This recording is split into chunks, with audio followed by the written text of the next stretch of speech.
me just make sure it gets out. Because you know how YouTube be with them nowadays. Yeah. Bro, my Juice World videos about Ali Lottie is going crazy right now, I bro. seen that, bro. Bro, I'm spitting facts, bro. Wait until I drop part 4 and 5, bro. Dude, it's gonna be flipping out. Crazy. I seen that too. I was looking at it and I was reading the comments. I was like, damn, they're bugging in the comment section. But the people that actually see that are like on my side in the whole argument, bro, they're the ones that come at me with logic. And even if I've met people that have disagreed with me and they'll shoot me an email, but at least they're talking logically, bro. Like the people in my comment section saying F you, F this, blah, blah, blah. They be the dudes that got Ali Lottie in their profile pic. You know what I'm saying? All emotional, bro. Crazy. What's good, Amanda? Oh, we live. Oh, hi. What's good? What up, Amanda? Hi, nice to meet you, CJ. Hey, you too.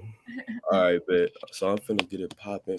Let's see how many people got. Let me make sure it should get everywhere. But in the meantime, y'all, shout out CG, shout out Amanda. I appreciate y'all for coming on. You feel me? We finna get into some good topics today. Definitely. We finna get into some interesting. Let me just make sure we got it. Yo, is Akash joining this? Man, I wish he would. I wish he could, but he'll be proud of me, bro. I'm on 20 days right now. Hey, he'll be proud of me. You feel me? I'm gonna let my guy know. It's a world record. This is a world record for me, bro. I'm gonna let him know though. I'm gonna let him know. No cap. Hold on. Let me make sure. CJ exclusive. That's funny as hell. All right, bet. All right, we good, y'all. We finna get started right now. So, what good, YouTube?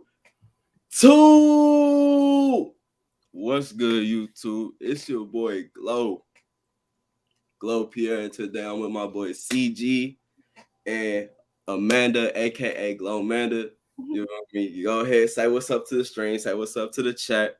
You feel me? Go ahead and say your little piece. I'm gonna put their channels in the description, in the comments, pinned everywhere. So y'all make sure y'all go ahead and sub to them.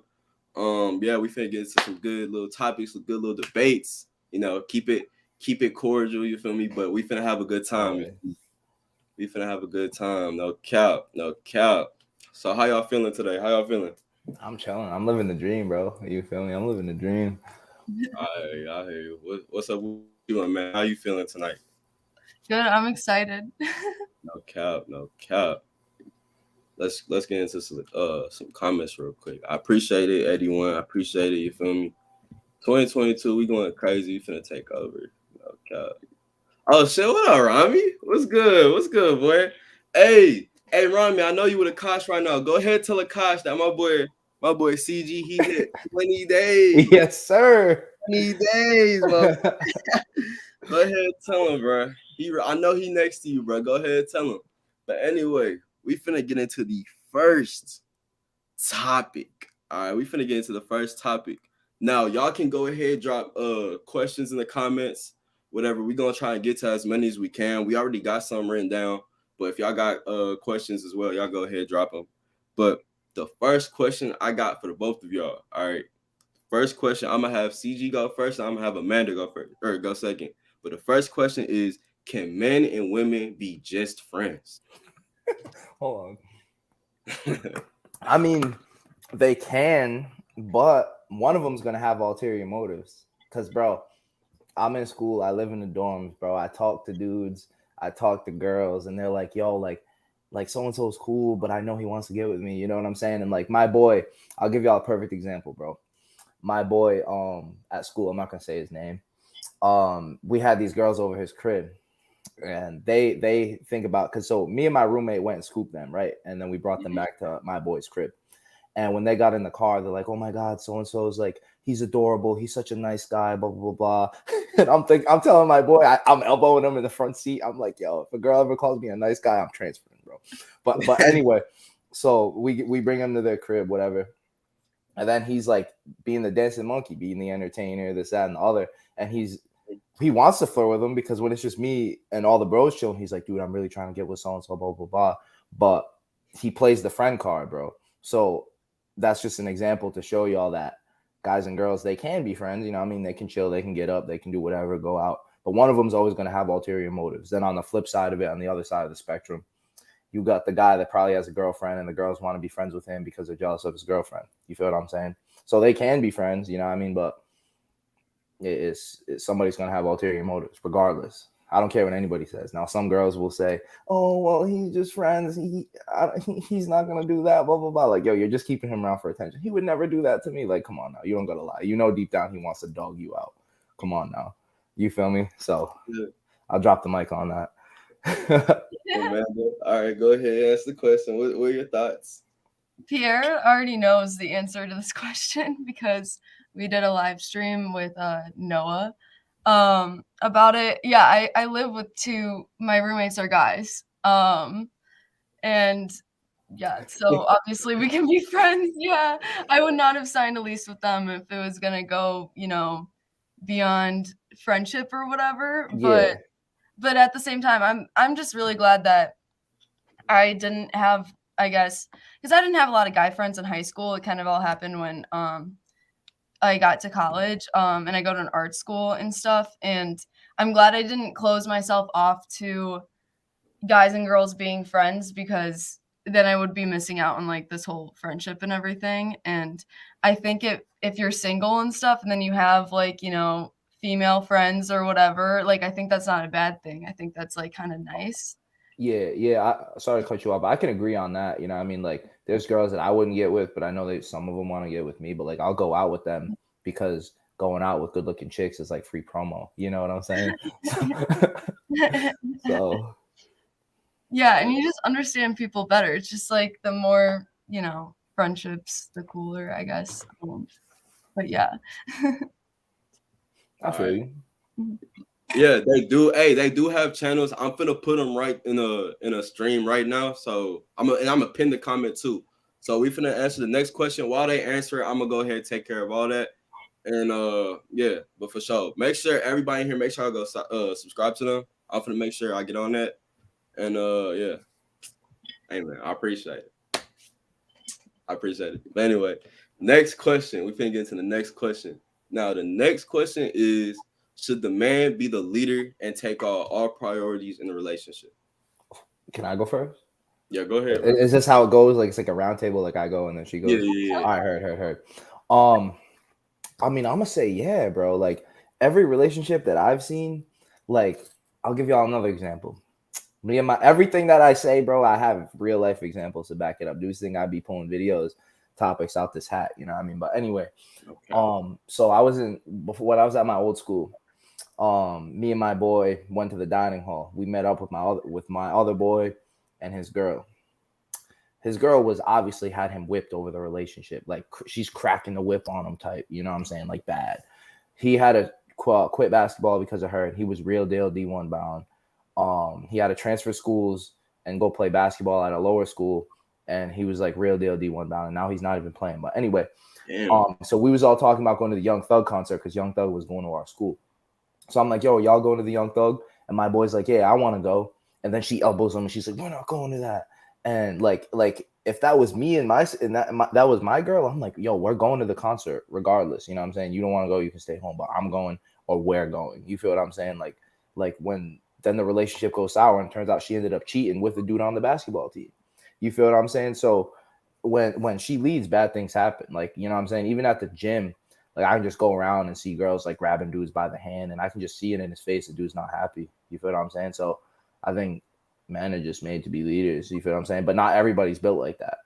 You know what I'm saying? I think dudes should, but not everybody built like that. You feel what I'm saying? Yeah. But that's my take on it. Okay. All right. Amanda, what you think about that? Wait. Hold on. I gotta say one more thing. My bad, Amanda.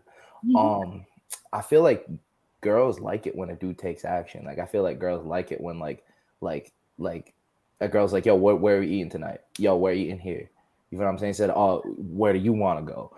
You feel what I'm saying? Where a dude's like, yo, where do you want to go? I feel like that turns her off a little bit. Like, I feel like girls want to be led. You know what I mean? Like, if I'm ever in public with a chick and we're going somewhere, or like I have to lead her through a crowd, or like say tonight at the club or whatever, I'll just grab her hand and we'll just walk through. You know what I'm saying? I'm not gonna sit here and wait behind her and follow her around. You feel what I'm saying? That's just not immediate. Yeah. So, you feel me? So that's all I gotta say on that. So what I think about this question is like CJ, the kind of the scenario that you just described is like, I know the kind of chick that you're talking about and that kind of relationship that you're talking about where it's just like she's really mean to the guy and, you know, like bosses him around and all this stuff, and then he just continuously gives her his time and energy and all of that, and then you get like one of those relationships.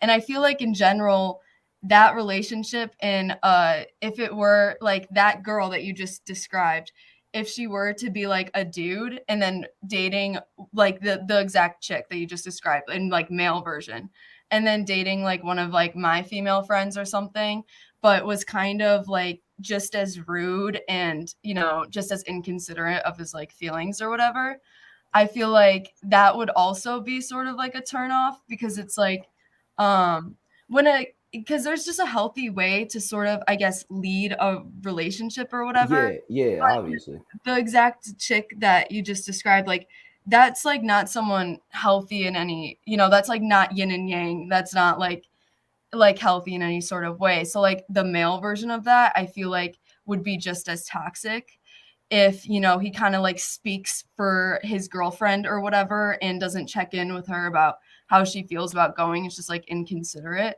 So that's the thing is when it comes to that, I just think that there's a kind of leading that's like good and healthy in a relationship, like, but then like the opening the doors and all that stuff, I think that stuff is really cool. I'm all about that, and I think that that's like a healthy way to lead. But then when you're leading a relationship and you're kind of like, you know, telling your partner, girlfriend, boyfriend, whatever, what to do and how to feel and how to act, and as if they're your personal assistant, whether you're a guy or a girl, I feel like that's like not a good, healthy relationship. Like where two whole people come together, you know, I feel like it's just Yeah. disrespectful. Like clearly the other person lacks like some form of respect for the other person in their relationship if they're always like domineering like that in that sort of sense. But so I don't like it when girls do it, but then guys, you know, I've experienced the same thing with my girlfriends, but like the exact opposite, where girls I'm friends with, you know, they'll be friends with a controlling boyfriend, and then they're like the guy is like always answering for her and then leaning over her shoulder in sort of like a manipulative way, and then he just comes off like a weirdo. But like, but that's not most guys. That's like, you know, that weird kind of dude. But I think there's a big difference between controlling and leading. Like I think like leading is like in the best interest, where controlling is like just like doing it because you're insecure to let someone else think for themselves. You feel me? Exactly. Yeah. And then so when the guy leads in like a healthy way, like opens doors and, you know, kind of takes initiative in a way that's attractive, I like it. I think that leading is like absolutely great. And I like that leading. And I think a lot of guys should take that advice too. But it's the controlling that there's like a difference between, it's a fine line, but there's a difference between leading the relationship and then controlling the relationship, if that makes sense. And I think that that girl, she was technically leading, but in such a controlling way. And then if there's a guy version of her, he's technically leading, but it's in such a weird dynamic way, as if like, you know, like something I just find unattractive if people have the dynamic of like the dude is like the dad. And then, you know, do you know that dynamic, that dad daughter dynamic? Yeah, that's very weird. That's That's gross. very weird. Yeah, and some people are like that and participate in that. And to me, both parties have like major issues for even who would even want a relationship like that. Like you already have your parents. Like, why do you want to recreate them in a partner? That's weird. So, you know, yeah. Yeah, I never understood why people say like girls look for their dads in a relationship. Like that's No, kind of and weird. I feel like if there are women that do, it's not going to be every woman, but if there are some that do, I feel like that's just weird. And like even the dude who accepts that in a relationship, that's also kind of weird. Like, Yeah. yeah. Like it's suspect. Like why you feel me? Like why are you entertaining that? You feel me? Is Right. it for sure. Hey, before we get into the next question, shout out my boy Eric. Hold on, let me put this on stream. Hey, for another W stream. Shout out you, my boy. You a GOAT. Shout out Eric. I didn't want to. I seen your comment, bro. Don't think I didn't see it. Whatever. I saw it, bro. You a real nigga. You that dude. Shout out you, bro. Much love. For sure. For sure. But yeah, she does have a channel. Look, I put both of their channels in the description of the stream. I linked both their channels, so y'all just check the description and go subscribe. That's it. It's over there. Okay.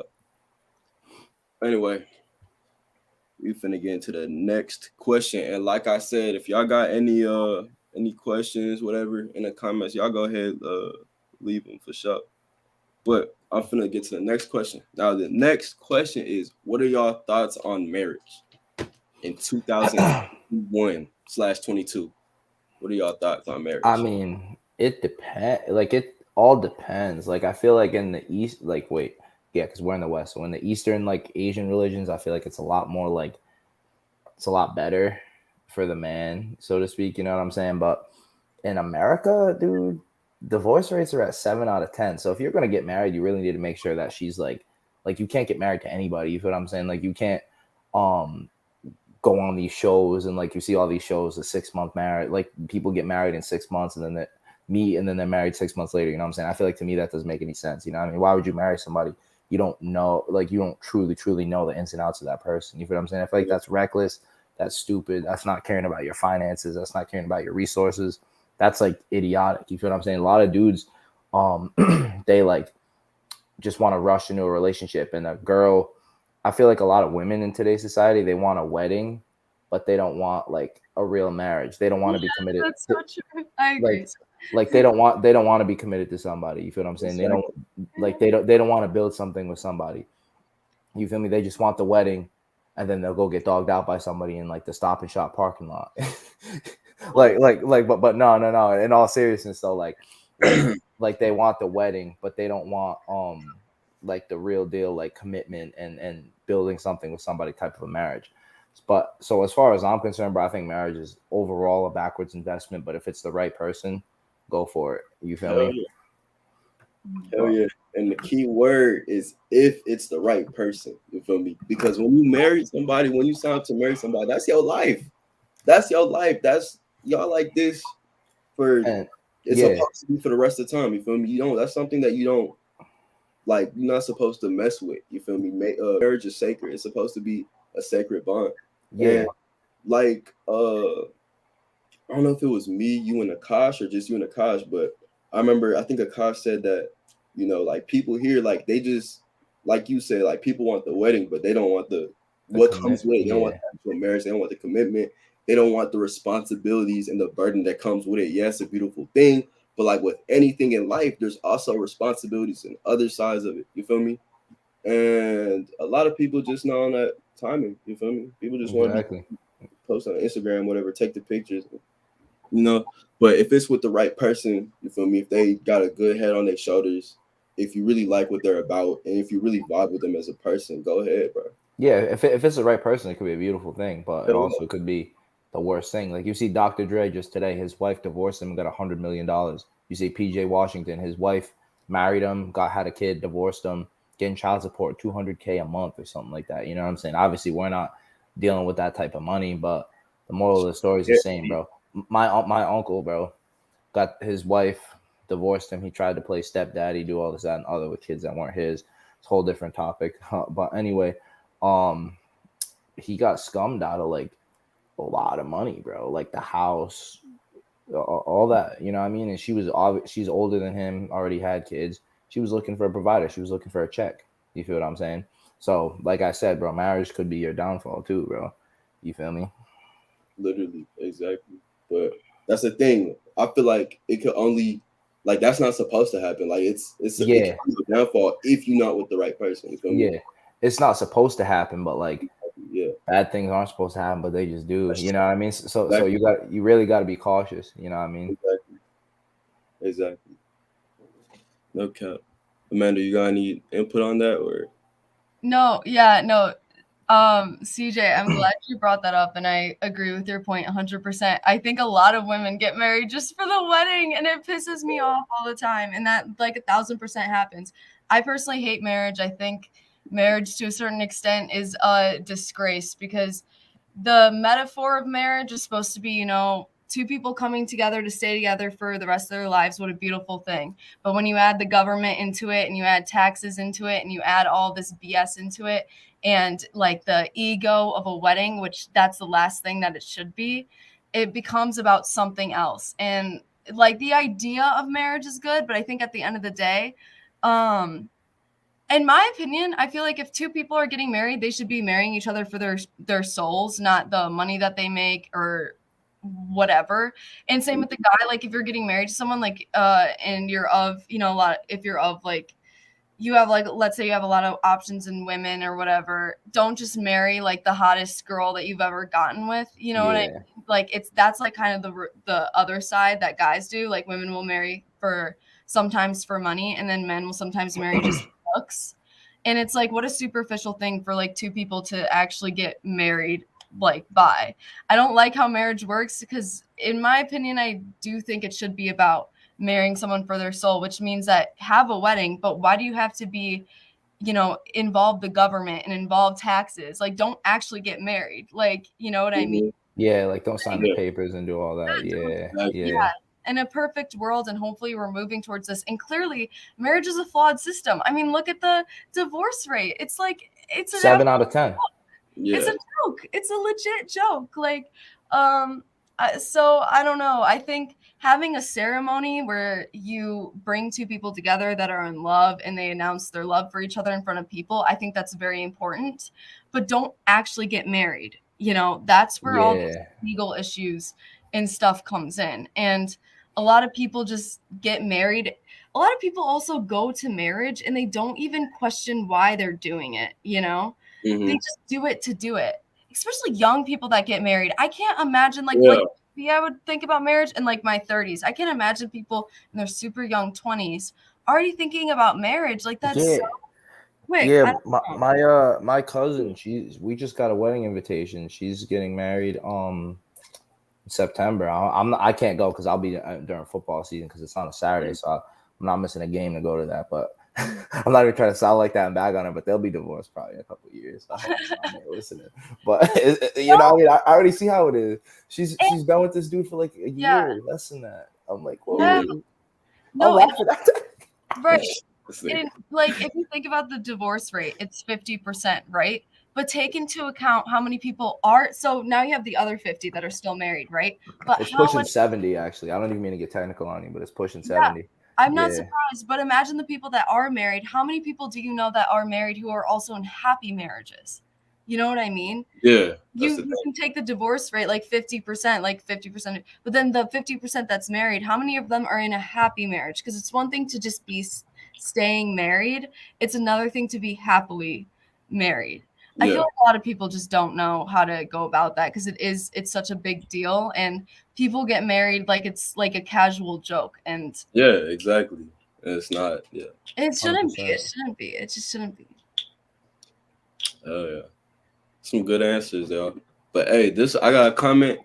Now he wants me to ask Amanda, but both of y'all can answer. We often answer. But he said, ask Amanda this: does a girl get attracted to boys that have looks with no game, or they get attracted to dudes who be ugly or whatever but got game? Dudes that be ugly but got game. I will 1,000. Let's talk about I love Pete Davidson because he really debunks, you know, certain ideas, toxic ideals within hypergamy, which I think is really important. Women are emotional. If there's anything true about like the masculine and feminine, you know, is that I do think women are more emotional and guys are more logical, you know, and things like that. I really do think that. So, I really do think a girl, I just swear on my own personal experience as being a woman, like I would 1,000% take a guy with a better personality who's unattractive and over a guy who's extremely attractive but like dumb. Like, you know what I mean? So like, hold on, sorry. I don't mean to cut you off, but like there has to be some type of limit of how ugly the dude is. You feel what I'm saying? I feel like you gave an arbitrary answer. I'm not even trying to be disrespectful. I feel like you give an arbitrary answer. Like it's like how ugly. Like what if the dude's like 400 pounds, but he can spit all the game in the world? You feel what I'm saying? like there has to be some type of standards there. You feel me? Oh yeah, So like yeah. I don't like when people say, oh, he can be ugly as long as he has a great No, personality. Like he can't be like what I mean by unattractive. No, sorry, not to cut you off too, but no, you're good. Keep going. but no, yeah, actually, no, I totally actually understand what you're saying. I do have to be attracted to him, but when I think about, you know, I feel like there's this like kind of misconception that you have to look like this like Abercrombie model as a guy for a woman to be attracted to you. I've literally met those guys before who are, have every click every box, but if their personalities are just not there, and if they're not passionate about anything, or if they're kind of like slow, in my opinion, you know what I mean, just like Yeah. I would just so quickly, I'm just like, okay, no, like I'm just immediately done. That's just such a turn off. Versus if it's a guy who's like on the shorter side or whatever, but has like a really good personality, then yes. But granted, if you're just so unattractive to the point, and I feel like a lot of it is like, if you're not taking care of yourself, that's kind of unattractive, right? So if you're like not like, not like kind of like you have a little baby chub, like you're one of those like, like shorter guys, and then you kind of have like a little bit of chub, like it, but in good game, like you will get girls. But then if you're over like obese, like literally rolls, like something like that, that's just unattractive because of because you're just not taking care of your body, and you have maybe like a food addiction or something, and you're you have like issues that stem deep in the soul, even if you have a great person. So it won't override everything, but you don't have to look like an Abercrombie model, is more so what I mean. But if you do look extremely unattractive, then don't expect to get women, because at the end of the day, like you're not loving yourself enough. And I think that you have to love yourself. And if you're, eating that unhealthily, like Nick Cabo avocado, no, not to like call him out, but if you're eating like that, like that's just unattractive. Even if you had a great person, that's just unattractive. But you can be like short, you could be like, you look like Pete Davidson. I mean, come on, he's like, so many girls love that dude. So many chicks, so many of my friends love that guy. Miley Cyrus, Kim Kardashian loves that guy. Like Ariana Grande loved him before his career even took off. Like, and he's like skinny, tall, like you're not your typical, whatever. But it is because he overrides it with his humor and his charisma. So I think that there's an extent, obviously there's a limit. You got to take care of yourself, because I think it's, important. Yeah, I agree with that. Like, I feel like for guys, it's really not that hard to be good, like to be at least decent, good looking, at least a 5. You know what I mean? Like, go to the gym, shave your face, like if just you eat look better. You could be a little chubby, but don't I like, you could be a little bit chubby or whatever, but just don't be overweight to the point where it's so obvious that you walk into like a family gathering, and then it's like the dude you're with is breathing heavily. Like, then don't, come on. But if you're not like an Abercrombie model, and you're like on the shorter side, and like maybe have a little bit of chub, but you have a great person, then you're gonna get chicks. Like, you really. Yeah, I know a dude that's 5'6" and he's yoked and he bags mad. You know what I'm saying? Like, because he's just confident. He's just that dude. You know what I mean? So I agree with that. Exactly, bro. Exactly. So to answer your question, I hope that answered your question. We finna get into the next one. They said, bless you. I appreciate it. Okay. The next question I got is, I mean, y'all pretty much answered that one. But what do you think about contact with exes after breaking up, especially after you enter a new relationship? I mean, when you went through a new relationship, that's a no-no. But at least for me personally, like, I don't know. Like, it depends how toxic they are. You know what I mean? Like, if y'all break up and then y'all want to link up here and there on the low ski, like, at least for me, that's what I was doing. So, I mean, it's fun in the moment, but then after, it's like, damn, it really does take a toll on your mental. You know what I mean? But like, as if you have to respect the person you're in a relationship with. You know what I mean? If my girl was talking to her ex, I'd obviously feel suspect about it. You know what I'm saying? And then on the flip side of that, like me talking to my ex, let's say, and I got a new girl, that's disrespectful to her. You feel what I'm saying? So as long as you're not like committed to somebody, it's a tread at your own risk, because that's your mental and you know what I'm saying? But yeah, that's really all I gotta say on it. If you're not committed to somebody, tread at your own risk. But Nah, have fun, bro. You feel me? Yeah, You gotta know what you gotta know what you're doing though. You gotta play your cards right. for Sasuke, 100%. Amanda, what about you? What do you think? I mean, unless you guys have like a kid together, like why are you talking to your ex is my whole thing. Like I like completely like agree with like what was just said, and like I feel like what's the point of like no, don't talk to your like what's I don't even I can't even understand what would be the point at all, because I don't even see the point. Like I like get a hobby or something. Like that's just a waste of time and energy that you're not even getting paid for. Like, and then it's with somebody that it didn't work out. You know what I mean? Granted, I just think if you have a breakup, stop talking to your ex. If you guys like run into each other at like a party down the road, like years later, then maybe you guys were just meant to be, and whatever, had to go through your own stuff or whatever. But in terms of like just talking to your like, why are you? But if you're just talking to your ex after you broke up with them, and if girls try to text you, if girls text you and then are like, oh, want to hang out again, don't. I feel like a lot of guys can sometimes fall for that. Don't like you don't deserve to like she does not deserve you in her presence anymore. You know what I mean? That's the whole point of breaking up. When I break up with people, I'm gone. Like you don't see me at all. Like unless you follow me somewhere, like like you don't see me. You don't get to see me at all because that's my time and energy, and that should be like in quotes like if you're it should be like a it's valuable to me. So no way in hell should you be talking to somebody like your ex. Like there's just no way. I agree with you in a sense. Like, don't dig through the trash. Like, I wouldn't go hit up a chick that was my ex like freshman year of high school. You know what I'm saying? Like don't dig through the trash. But I don't know. Like, not Pierre. What's the definition of like talk to? And I hate to get technical with this question, but it's like link up on the low ski after a party, or like like just sit there and text all day after you guys break up, because that's obviously a no. You know what I'm saying? Yeah. But to sit here and stand on some moral soapbox acting like I haven't like linked up with my exes after we broke up on some shit, you know what I mean? Like that's what I've done, and you know what I'm saying? It does take a toll on your mental. I'm not gonna sit here and BS y'all, but as far as sitting there and texting your ex all day and like doing all that stuff Amanda said, like no, that's just weird. Like unfollow, unblock, Yeah, cut off exactly. It's contact. like, yeah, You feel it's what like, I'm saying? why are you texting them? You feel me? Like, I Yeah, feel yeah, like if you exactly. texting them, like all day to the point, at least the way I think is if I was texting my ex or whatever, like that much, I'm gonna try to link, because there's no point in just sitting here and texting you just going back and forth. I mean, like there's no point. So Yeah.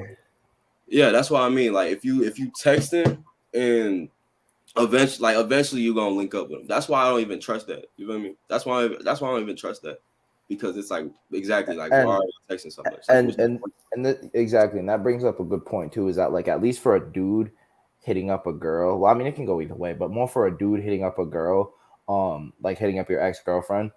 It's like, dude, you really don't have any other better options, so you have to go running back to her. Like, you feel me?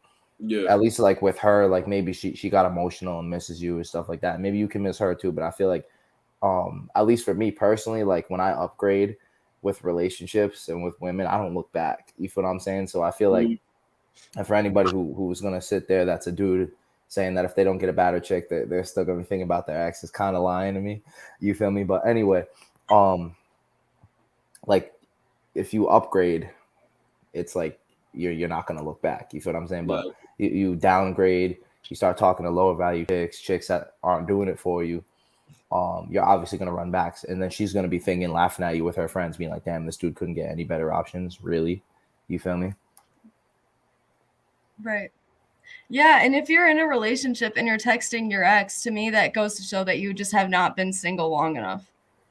If you're not like take the time you need to get over somebody, but don't go into a relationship. That's like that speaks codependency to me.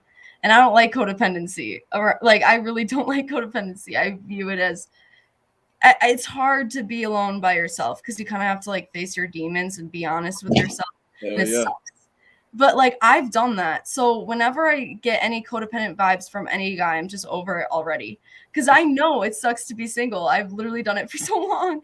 And I know it sucks to face your own demons, and especially during quarantine. Like what the it is insane. Like you have to face so many flaws and come to terms with it and then love, yourself. Yeah. Yo, nah, I can't even say the same because they're in quarantine. I was like booed up, you know what I mean? But I see dudes in the comment section talking about retention. I'm on 20 days, bro. This is a world record for me. Hey. Yo, Congrats. it'll be 3 weeks at midnight tonight, bro. So everybody That's throw me a little hard. congratulations in a couple hours. You know what I'm saying? No cap. Hey, but hold on, Dude said his traps got traps. Appreciate that, bro. no, for real. I saw that shit. That shit was funny. No cap. Hey, yeah, exactly. Like, Yeah.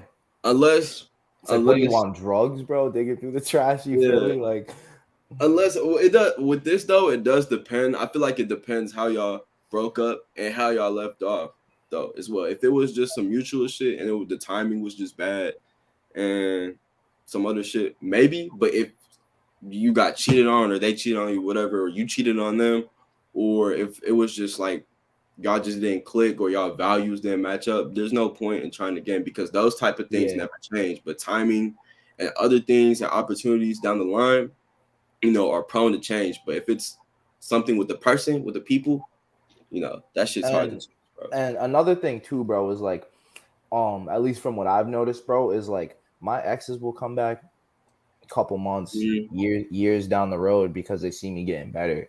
You feel me? Like I had chicks I used to talk to like friggin' 8th grade, bro, like freshman year of high school type, hitting me up saying, "Oh my God, you just go home from school. You've been doing so well with football." Like, nah, you see me in the gym. You see me when I used to have waves and a big ass head. Now I got dreads, got the flow going in the back. I'm yoked. I got my ears pierced like that. You know what I'm saying? So you want on. You don't gotta lie. You feel me? You don't gotta sit here and act like you've always liked me. You feel me? I know how it is. You see me doing better, so now you want to come on. You feel me? So I feel like too, the best revenge, bro, is to get in the gym and get yoked. I'll give y'all a perfect example, bro. The chick that I talked about in one of my videos that me and her in the relationship last year, she ended up getting with one of my friends and like the whole thing just went south. You feel me? But one of my boys goes to her school, so she obviously had him on Snap. I tried to put him on with her after, like just pass her to bro. You feel what I'm saying? It is what it is. He didn't end up doing anything because out of respect for me, he's actually one of my really good friends, at least that I know of. You know what I mean? Wouldn't surprise me. But anyway, it is what it is. I don't trip over it. But she slid up on his story because me and him was actually in the gym earlier, and I hit like it was like 4 something on like a hex bar deadlift with like the resistance bands on the side. So she slid up and she was like, "Oh, Carl looks good. I hope he's doing well." You feel what I'm saying? And he sent me that and he texted me. He's like, "Yo, homegirl slid up saying, oh, I hope he's doing well." So she could be sending positivity, but at the same time, I'm like, you know what you was doing this time last year. You just see me looking better. You feel what I'm saying? You see me I look totally different than I do last year. I look better. You feel what I'm saying? That so she wants back on. You feel me? That's how I take it. She's not gonna, like, when I was down bad, she's not gonna send me her condolences. If my boy posted, "Oh, Carl's doing horrible" on the story, not that he would, but you know what I'm saying, she wouldn't care. She wouldn't slide up. Now that I'm doing better, breaking PRs and stuff, celebrating, flexing on the Snap, she wants on. You feel what I'm saying? So if you're always improving, don't even trip over your ex because she's gonna come back regardless. Not regardless, but she could. Yeah. 50-50. I feel you on that.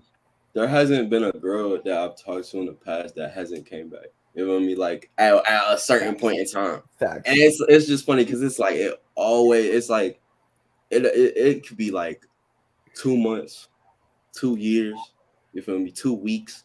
It just always happens. You feel me? It just always happens. And it's so funny when it does, because it's just like, damn, again, you feel me? Like it's just funny. I just laugh at it. No, it is funny as hell because I'm chilling with this girl this weekend, but like she said we linked up before and stuff like that, and I was like, nah, I really don't remember. You can see it like that. I'm like, yo, I really don't remember. You know what I'm saying? Because I knew she's trying to come back and play that game. I'm like, nah, I don't remember. She's like, damn, he really don't remember me. You feel what I'm saying? Yeah. She's playing checkers. I'm playing chess, bro. And she's like, she's telling me all the stuff we did. She's like, yo, we hung out, blah blah blah. I'm like, nah, I don't remember, girl. It is what it is. You feel me?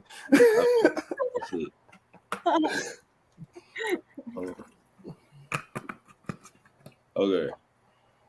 Here, can you ask if a woman would stay with a dude that is a super good person but cannot perform well in bed? So what are you saying? Like, would you stay with somebody that's like cool as fuck? Like they cool, they check your boxes, but they like suck in bed? And don't say you can teach them. Let's say it's been a while. So I don't know what do you mean? Like the part of the question, like don't say you can teach them. Let's say it's been a while. Like I don't know. I know it, bro, man. Let's just stick with the first part of the question where he was like, you know, you meet a cool person. Wait. This could go for you too, CG. Like you meet a cool girl, you meet somebody cool and they cool as fuck, but like they just trash in bed, bro. Would you stay with them? I mean, like, is there a possibility of her getting better? Because honestly, bro, like I hate to bring up like gender roles in the situation, but Amanda, you'll probably feel me on what I'm saying. Like when you're with a guy, I feel like most women are naturally shy when you first like start hanging out with them. But then like all of a sudden, like a couple months down the road, she a freak in bed. You feel what I'm saying? Because y'all just vibe like that. So I mean, I feel like for dudes, you can kind of teach them, but like you can teach the chick. But I feel like on the flip side of that, the girl, like if the dude can't get up, it's clipped. It's over with. You feel what I'm saying? It's over with. So for a girl to sit here and say I would stay with him even though he can't even get up, I can't believe it. I'm sorry. I'm sorry. It's over with. He can't perform. It's over with, bro. Yeah. Is that what he means? I was just thinking about. I wasn't even thinking about. Yeah. So if you can't get it up, then are you sleeping with people that you're attracted to and that you like? You know what I mean? Yeah, like what other inner turmoil are you dealing with? Like, but unfortunately, I feel like sometimes that can be attached to your emotions. You know what I mean? And in the meantime, if you really do care about someone, and then you still can't get it up or whatever, there's other ways to go about that. Like without that, there's other things to do. There's other ways you can do those things. You know what I mean? Like there's other things that can be, yes, like, yeah, there's other things that can be done in the meantime. But then also I feel like, why is that happening? Is there some like, but we're bringing up every question without answering the real question. It's like this. If dude can't, we're not even gonna talk about getting up. We're just gonna say he's trash in bed.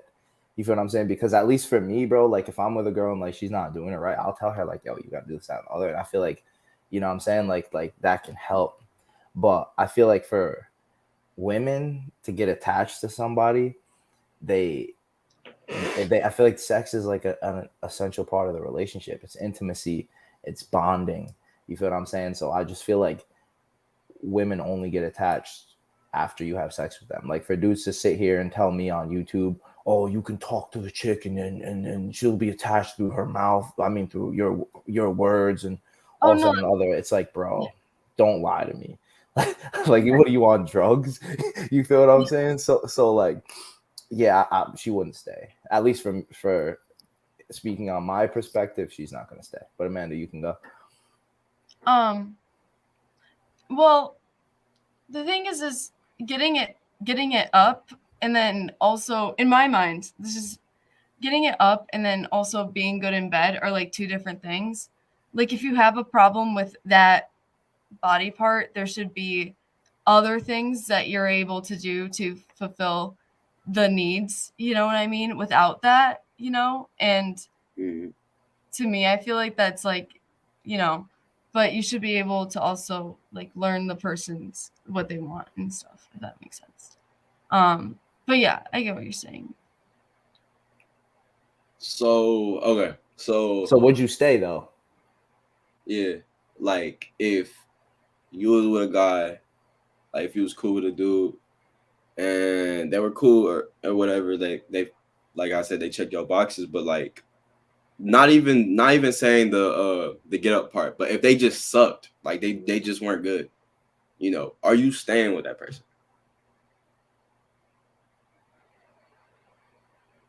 Like, but what do you mean by like just no, like no, please, like No, like if there's like what do you mean? Like which part is confusing? First, well, I admit it, you wouldn't stay. It's all good. Well, what if no? Okay, this is the thing. Like, Yo, dudes in the comment section got me geeked. I'm so sorry. Yo, Banana Man, stay show me love on my videos. He said, that's funny. Expansion King, you funny as hell. Come over to my channel, bro. You'll have a blast in the comment section. But nah, for real, break it down. Like, what parts? Because it's like, let me try to like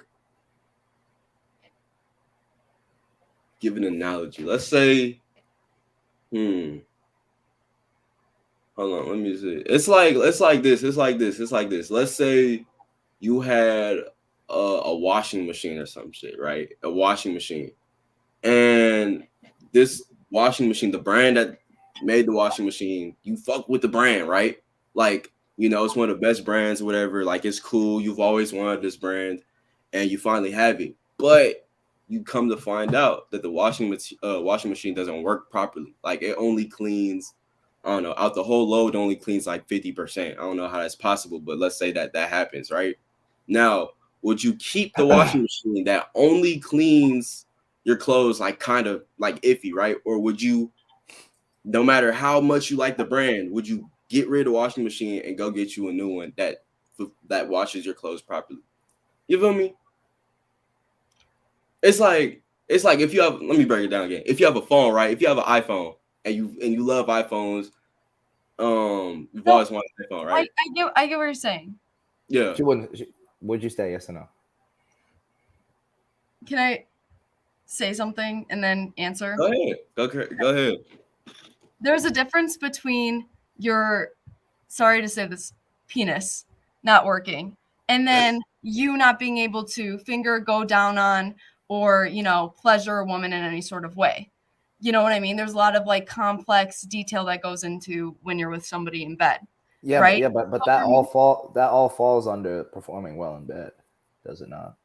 But so this is the thing. If you're you don't necessarily have as much control over your penis as you do like your other parts of your body, right? Like you have control over your hands, you have control over your mouth, you have control over, you know, other things of your body. And let's say that the penis is not performing well, but you do the other stuff good, which is a lot more learnable. Because obviously, you know, sometimes with the penis, it's just different with the penis, but with the rest of the stuff, that you can like take time to learn. Anyone can learn that stuff correctly if they really put the time and work into it and are with the right girl that is gonna, you know, kind of guide them through how to do the rest of that stuff. If I would stay with someone 1,000%, if they were having like trouble for whatever reason with that body part, okay, but the rest of it, there's no excuse because you can learn that. Does that make sense? Yeah, I get what you're saying, but what we're trying to say is, what if they can't do the shit with their hand? What if they don't know that though? Yeah, that all falls under the same category. They can learn. Like anybody can learn to sew if it really comes down to it. If like there was a gun to your head and you had to learn how to sew, you know what I mean? Like you can learn. And then if you think that you can't learn, then that to me is a limiting belief. And then that's what makes you unattractive. Sorry. So you wouldn't stay? No, you wouldn't. She wouldn't stay. No. It's over with. It's over with.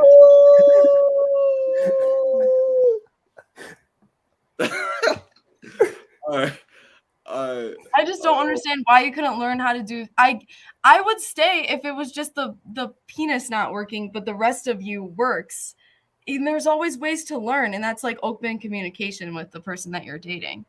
You know what I mean? Like to me, that this is like a bad question because to me that's like providing like that's just like giving up. I can't, you know, I can't finger, I can't go down, I can't do anything or whatever. You know, like what, like. Yeah, Expansion King said it right. She'll stay, but she'll cheat. Yo, he's funny as hell, bro. That's not what I mean. He's funny as hell. Yeah, but TJ's right. She's not gonna answer. Let's just next question, Pierre, bro. Oh, he on the phone. That's my bad.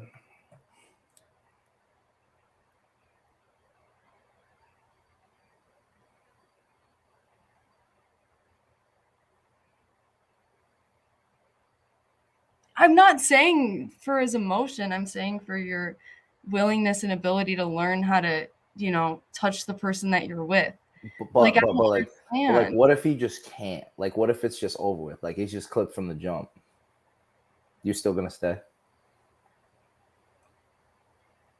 I don't know what you mean by can't. Like can't learn. Like Yeah. What if he just everyone's doesn't? body is different. So if a woman is like trying to teach you how to get to know her body, and you just like can't, like what, after like 2 years of like trying to teach, then to me it's like then you're not even willing to learn, if that makes sense.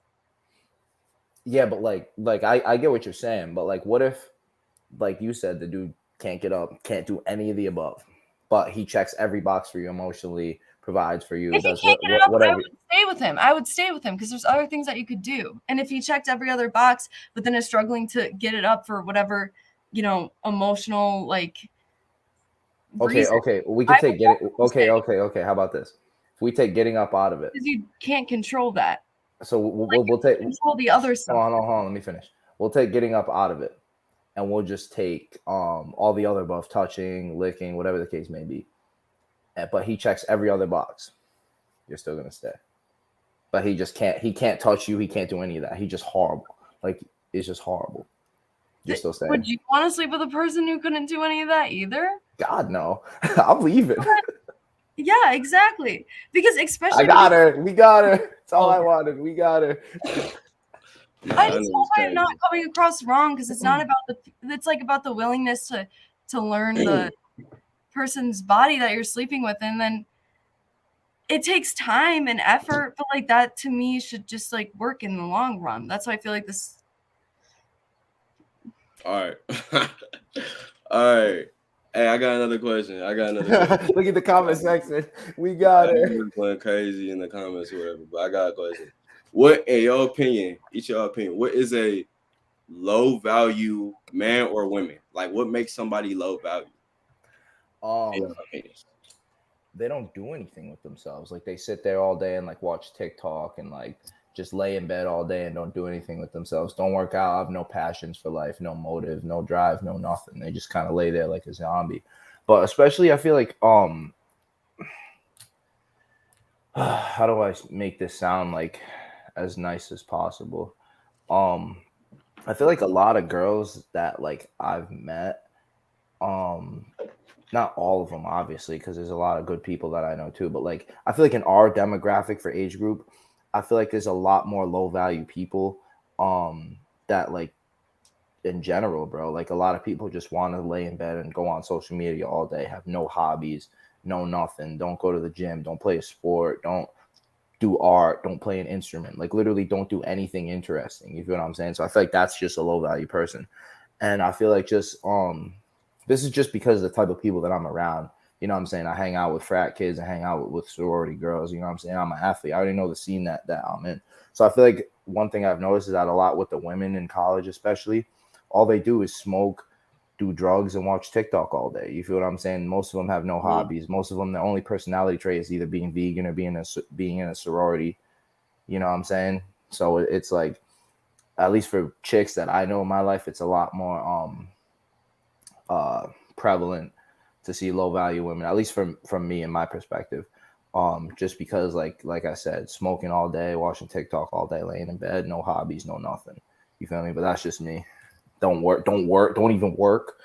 you feel what I'm saying? Like that, that's low value to me. All right. Amanda, what about you? Just like, I don't know, people who don't love themselves. I feel like motherfuckers that just like what CG said, like you just stay in bed all day, you don't take care of yourself, you don't, And that stems from not loving yourself, because if you love yourself, you'll get up and you'll go do things to better yourself. You feel me? Exactly. Like when you depressed, like, well, what do you do when you depressed? You don't do shit, right? Like you stay. Yeah. You don't want to. I know, like you don't want to brush your teeth. You don't want to shower. You don't want to do none of that. You feel me? Yeah. So yeah. No, shit. Let me see. Let me get some of the comments. My boy said, nah, now y'all niggas trolling and shit. I can't do that. Now, I got an interesting one. What are y'all thoughts on polygamy? What do y'all think about polygamy? I think it's kind of the way of the world, bro. You know what I mean? No, I don't mean it like that. I shouldn't say it like that. But like, I feel like polygamous in a relationship, or like Yeah, just like a polygamy, polygamous like relationship. in general. Like you I got couldn't. you I couldn't think do it. it? I think it's a dope concept, but like, I don't think I wouldn't want a chick being polygamous. You know what I'm saying? Like I don't know. So I wouldn't. That's a double standard. You know what I'm saying? I wouldn't want to do that. Being in a relationship and calling it polygamous, like you might as well just stay single. You feel what I'm saying? I feel like it's kind of pointless to have all them ties with all them different people. But on the flip side of that, the way I'm living life right now, I guess it's polygamous. So like, really no objections. It is what it is. I feel you. Amanda? Do you mean like polyamorous? Yeah, Or like, Or like a, no, like you got 2 boyfriends or you got 3 girlfriends, like in a relationship. Y'all on a relationship. It's like a group ship. Whatever that's called, that's what I mean. I don't know if I said it right or if I used no, the right word, but probably not. that's not for you. Nah. See, okay. I mean, nah, I couldn't do it. I said that last time. I can't do it. But on the flip side of that, sorry to cut you off, bro. But No, I you feel good. like being a high value dude, bro, like I feel like you're just bound to have more than one partner. Like you're gonna sit here and tell me, I don't know if Leonardo DiCaprio is married or not, but you're gonna sit here and tell me he's only sleeping with one chick. You feel me? Like you know what I'm saying. So to think about it like that, I feel like just the cream of the crop kind of gets whatever they want. You know what I'm saying? So if you want to think about it like that, you could technically. But for me, being in a relationship like that, no, I couldn't do it, and I wouldn't want someone else that I was with doing that either. You know what I mean? I feel you, and I know what you said. Like when you top of the top, you get, you can basically pick whatever you want. But just because like you got that, just because you can, doesn't mean you would. You feel me? Especially, I mean, I don't know what goes on behind the scenes with them high up people, but just because, for example, like let's say you got, I don't know, however much money you got. Let's say you make like 6 figures or whatever. You got money, or not 6 figures, but like 7 figures plus. You got money, right? That don't mean you just gonna spend it. You just gonna blow it, right? You feel me? Like, okay, you might have the options. You might have whatever. It doesn't mean you gonna go crazy. You feel me? I guess Yeah, it yeah, depends on, especially if you have a partner already. It depends on what you got with your partner already, and because if y'all not tight like that, then I guess it doesn't matter who you really sleep with. You feel me? Like for example, Steph Curry and his wife. It just got announced that they got like an open relationship. They had a open relationship whole time. You feel me? So I remember back in the day when people would clown on Steph because they thought his wife was just out here wilding. Whole time he was doing it too, but it was just undercover. You feel me? yeah, You feel me? So I just feel like it's the agreement that you got with your partner. Whatever you got going on with your partner, if it's cool, if it's tight, you don't want to mess up that, then I just feel like you wouldn't. But but I feel like that having all those different energies in the relationship kind of messes it up. You know what I mean, on both sides of it. Cause um, let's say I'm in a relationship and I'm talking to another girl that's just as bad. It's like that's gonna mess with how I feel about my true partner that I committed to. You feel what I'm saying? So, you know. uh-huh. And I remember I watched a spiritual soul video when he was talking about having multiple girlfriends, and not even for like a sexual reason, but just because different people and different girls offer different things. And I'm not gonna lie, when I Facts. heard that, Facts though. when I heard that, hold on, what the hell? When I heard that opened my eyes. I was kind of intrigued. I'm not gonna lie to you. I was like, the hell, you feel Yeah. me? But Hold on, I'll be right back. I gotta go throw the fit on, bro. My boy's almost here. for sure. But yeah, like I keep said, keep after this I running heard though. that, I was just, I don't know. That's why I was kind of thinking about it. I was kind of considering it, but I don't think when you're actually like, it sounds like a cool idea, but when you actually in it and when you actually can be in it, I don't think it's something that I would like. You feel me? You feel me, Amanda? Like if like the idea of something can be cool, but like actually having it or actually being able to like have it, you realize, oh, I don't want that, or it's not for me. You feel me? Mhm. Yeah. See what these boys talking about. They said, I know, bro. Why do you be in here? I seen what you said in the comments of my video. Something about you we don't know about, bro. I don't know, bro. I need to be wildin'. What's good, Ty? What's popping with you, bro? Some of y'all boys, I'll be wildin', bro. But yeah, if y'all got any questions, y'all can go ahead and leave them as well. Expansion King Wildin', yeah, that nigga going. I don't know what's up with him, bro. But so I got a cool question. When he gets back, he can answer this too. But let me ask you something. In your head, what you see, right? How do you think simps are created? Like, what are they exposed to? Because you don't just come out like a simp. You feel me? What do you think happens while you developing as a man that makes you go down that path, down that route? In your opinion? Like lack of self-love. It's just you just don't love yourself. You're just trying lack of self-love. Mm-hmm. I done heard like whatchamacallit. When you watch like obviously like all around you and in the media and stuff, like you see like Disney movies with like the princess and like the dude, like you feel me, like all that shit. And I guess the media kind of has a part in that as well, because like if you growing up and all you see is like, oh, you supposed to like girls are just like nice, like they don't do this, they don't do that, like you're supposed to treat them like this, and you're supposed to be careful, whatever. Of course you're gonna grow up believing that or grow up thinking that that's how they supposed to be, and then once you actually get in the field, once you actually around real life, women, and they just like I know. Sorry, Pierre. Sorry, I didn't mean no, to. you straight, you good, but and you realize they just like Yeah, you, whatever. no. It's the whole Okay, I know exactly what you're talking about. yeah. And what's so interesting? Okay, so over quarantine, the reason why I'm even here is because the reason why I'm even here is because weirdly enough, I had a weird cryptic curiosity, and I fell down the rabbit hole of YouTube for men's relationship advice for men. The whole self-improvement stuff, which I think is great, and that's like what GloPierre does, and I know Noah does that type of stuff as well. And I thought that was awesome, and it honestly helped me. The life purpose stuff and all of that.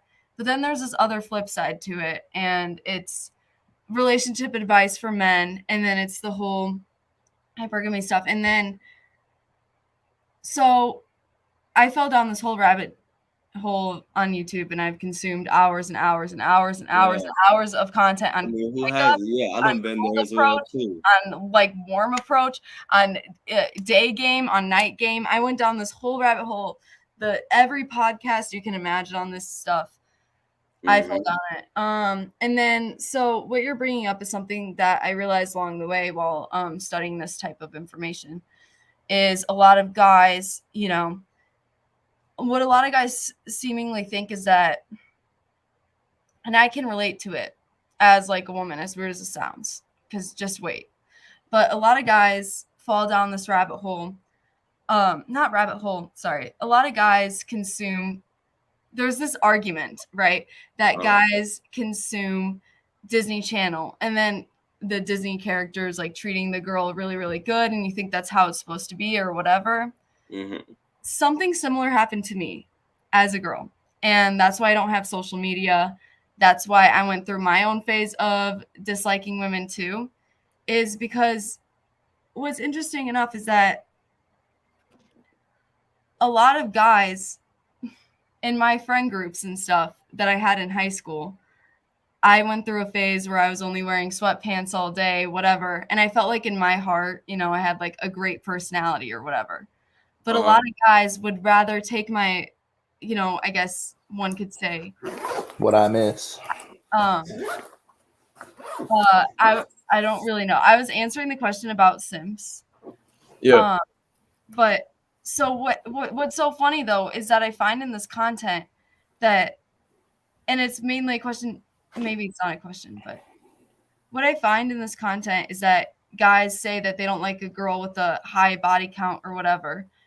But I always had a like, I always like didn't even have a body count at all. And in high school, everybody wanted my blonde friend that was willing to, you know, sleep with them.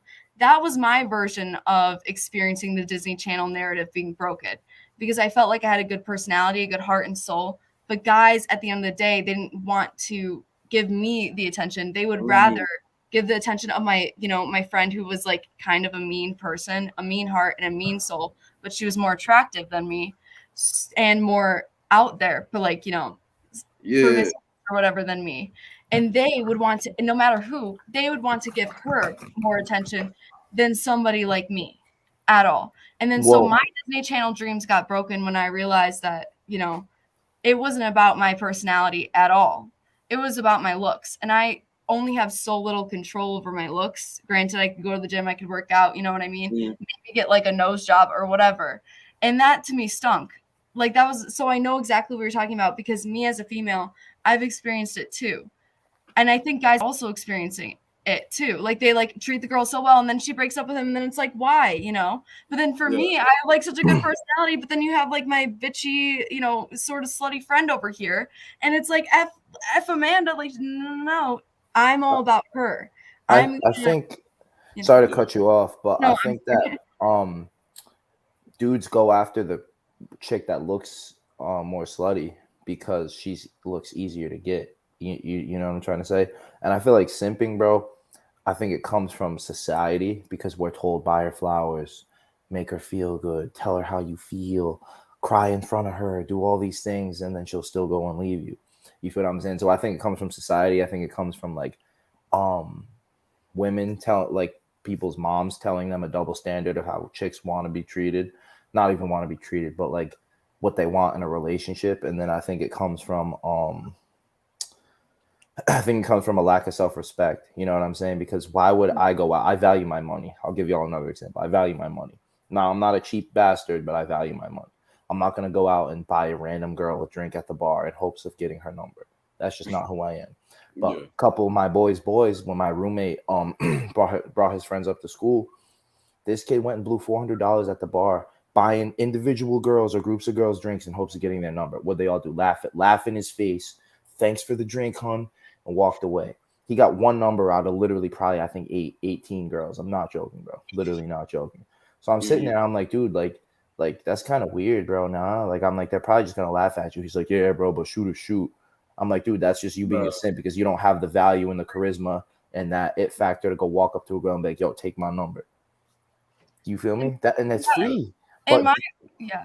But dudes just don't have the confidence, I feel like, in themselves to go do that. So they try to make up for what they lack in themselves by like buying them things, complimenting them, not even I wouldn't say complimenting them, but buying them things, doing tricks for them. I would consider buying a girl a drink if you don't know her a trick. Yeah, because you don't value yourself. You feel what I'm saying? Some girls, bro, will compliment you, bro. Here's some free game. Some girls will compliment you, bro, in hopes of you complimenting them back. Girls will compliment me on my gym shit, whatever. I'll just say thank you. You know what I'm saying? Oh, we should work out sometime. I'll let you know. You feel what I'm saying? Because they want me to be like, oh my God, yeah. Like trying to get a compliment to give a compliment so they can get a compliment. You feel what I'm saying? It's all about attention seeking. You know what I'm saying? Y'all got to read that. But anyway, what were you saying, Amanda? Yeah, well, my version of that as a girl on like the other side, well, it was my first, you know, when I got so you can park right in the guest spot. All right, facts. It's like right in the back left corner. Hey, CG. My shit's number 9. Sorry. No, you good. All right, yeah, go ahead.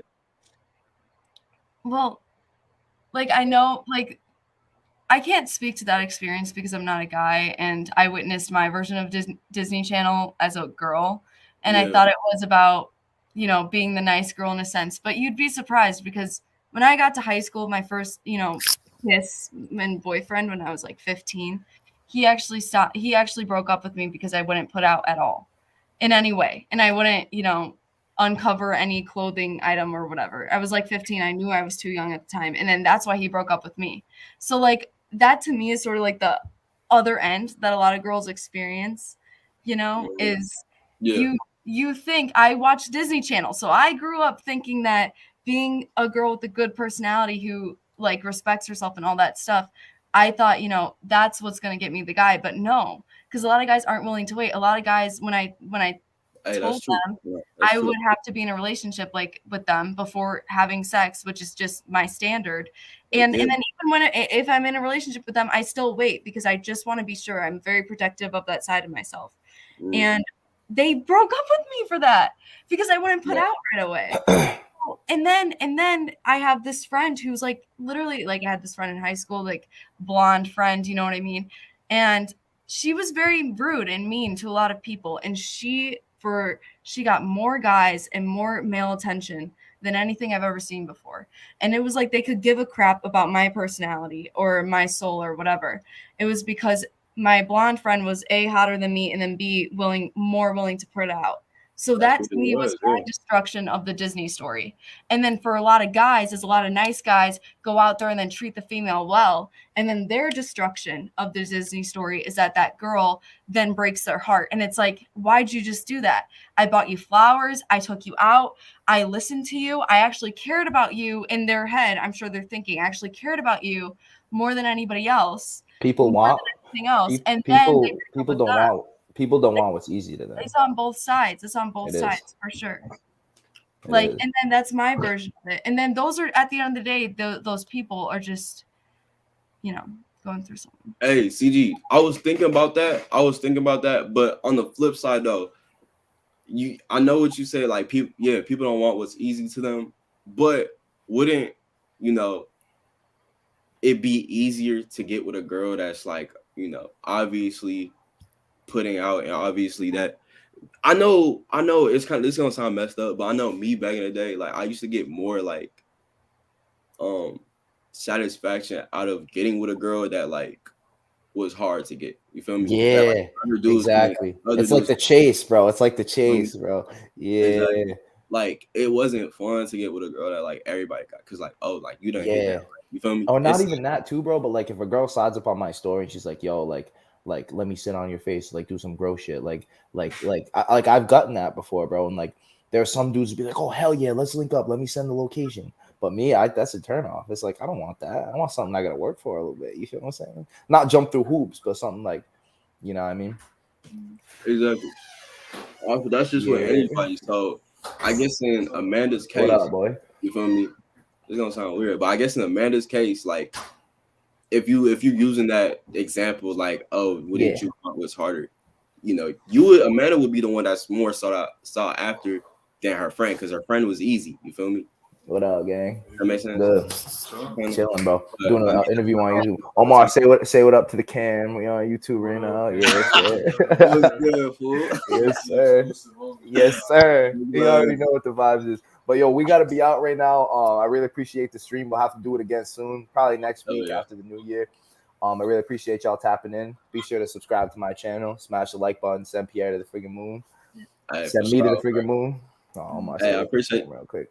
Yo, what's good? Yes, sir. Yes, sir. But all right, y'all, we gotta go be out. We're gonna get busy tonight. Subscribe to my channel, subscribe to Pierre, subscribe to Amanda. I really appreciate y'all having me. Happy New Year to everybody. Boy, anytime, gang. Peace out, y'all. Peace, boy. Sir. Anytime. But wait, Pierre, I'm still down to keep streaming if you don't have any for sure. plans and stuff. Hell yeah. I got some questions for you as well. I got some more stuff we could talk about. Sorry, I got so mad earlier. I was so you was heated, bro. I just felt like what I was trying to get across wasn't getting across because the question was so shitty. You know what I mean? I like Yeah, at the end of the day, I'll just be straight up. I'll be black and white. It doesn't matter if your penis doesn't work, but if you can't, use the other body parts, to me, it just to me, you're lazy then, yeah. Look, I feel you. Yeah, that's the But thing. it's But like, difficult to learn. Like, you just have to be with the right partner that's willing to teach you. But if you can't get taught, then I don't know. I don't know why I'm bringing it up. yeah. I'm just And mad look, I said because that. I'm not Yeah. trying to be like that. I don't know. I'm just mad. Nah, you was angry, boy. You was mad as fuck. I ain't never seen you like that. It was. Yeah, because I Uh, just felt like people had no idea what I was trying to get across, and then it's sort of like, God, I mean, if for me to ask the reverse of that question, is like, oh, would you, still want to have, the dirt with your girlfriend if she gained like a bunch of weight? You know what I mean? That's like the reverse of that, in my opinion. Like, I then like believe. no, and then to be like yes would So anyways, sorry, I shouldn't be Nah, bringing it I up. feel you, and I agree with you too. I said in a video. Now look, I know. It's easy to learn, but you gotta sorry. Yeah, I know what you were saying. Yeah. And there was a flip side to that, but I agree with you. I said in a video, I had a video on like, watch this if you have a small meat. And it's like you can compensate for that if you do the other things, like if you learn how to do the other things like A1, like if you finger a girl, foreplay, if you kiss her, like all that. If you can do all that, you feel me? You will barely have to put in work with your meat. You feel me? And you can learn though. Like if you can't do it right away, that's like so way normal. That's actually so normal, and that to me makes sense. Like not people are like born with that skill. Like skills take time to learn. But to me the question was weird because it's like if you're with somebody and hypothetically they're teaching you male or female about how they like things emotionally and bed or whatever and physically, then why can't you learn over a certain period of time? It just may take time, and that's completely normal, and I think there should be no shame in it taking time. I think a lot of guys expect to be 10 out of 10 in bed immediately when they get in, but it's the first time you ride a bike you have to have training wheels. You have to literally learn the bike in order to you know what I mean? Yeah, And I so get to me the question was stupid because it's if you don't know right away, that makes so much sense. And to me that's a green flag. That it makes sense. Oh, you're a human and you don't know how to do blah blah blah blah to another human that's not even your own human body. That makes so much sense. Even learning how to do stuff to your own body, when you're, you have to learn how everything takes learning and everything takes time. But to say that you're never gonna learn, then to me you're lazy or weird or something. You can learn. It'll just take time, and it's normal not to know right away, if that makes sense. And I'm sorry if I sound so annoying. I'm not trying to be like that. I'm not. I'm just you annoying. good. I'm probably just annoying. So I just don't. Nah, that show was funny. But here, I got a question. What are the keys to self-improvement and loving yourself? Bro, I feel like a key to loving yourself or to start loving yourself, you gotta accept, accept everything about yourself. You feel me? You may not like some certain parts of yourself, especially the parts that you can't change. You feel me? Like if you're short or if you feel me, if you got I don't know, like a long nose or some shit that you just don't like. Well, I mean, it's nothing you can really do about it. You feel me? So just come to terms with it. And I know that's a lot easier said than done. And you'll probably learn how to do it over time. But just come to terms and just, accept that what you got, this is it, bro. What you have, that's what you got. Now the things that you can change that you don't like and you can change, work really hard to change it. You feel me? If you're overweight and you don't like that, you can change that. Unless you have some type of disability or something, you can change that. You feel me? Yeah, you'll have to work hard. Yeah, it's not gonna be easy, but if you really are upset with that, you'll do whatever to change it. You feel me? So accept that, work hard to do that. And one thing you gotta do, I heard this from Jordan Green, shout out Jordan, but he said don't wait until you are at a certain point to say, okay, now I love myself. You have to start the process and be like, I love myself. I love myself now. I'm gonna love myself then. Don't lose this weight or whatever and be like, okay, now I love myself. Because it doesn't work like that. You gotta love yourself from the jump, because you have to love yourself to even do things like working out or eating well or taking care of yourself. that starts with self-love. You feel me? If you didn't love yourself, you wouldn't give a fuck about doing none of that shit. So love yourself right now, and the self-improvement side is gonna come after that, because that only comes after you love yourself. So yeah, that's my answer to that. Yep. Okay. I like that answer. It's so true. Yeah. Yeah. It all starts with self-love. That's the highest teaching of the universe, in my opinion. Exactly. Everything starts with you. In your own. I mean, I guess in a sense, everybody is selfish to a certain degree, and we kind of have to be. You feel me? It's us. It's our life. So in your own sense, the world does revolve around you. You feel me? Your life, it's your life. So I guess in your own personal box, whatever, the world is you. Like the world revolves around you. You feel me? So everything starts with you. Everything starts with you. You can't start something. You can't try and be better without changing your perception of yourself in your head first. You feel me? Everything starts and ends with you. So love yourself first. And as soon as you make that conscious decision, and like I said, it's easier said than done. But as soon as you make that decision to start loving yourself and dedicate, and the new year's right around. So if you down bad, you feel me? If you feel like you've been messing up in habits, if you feel like you not in a good spot right now, there's like what 2 more days after tomorrow is January 1st, a whole new year. Feel me? Start 2022 off on a good note and make the decision to be like, okay, I love myself. I'm gonna go hard this year for me. Not for anybody else, but for me. You feel me? So yeah. No cap.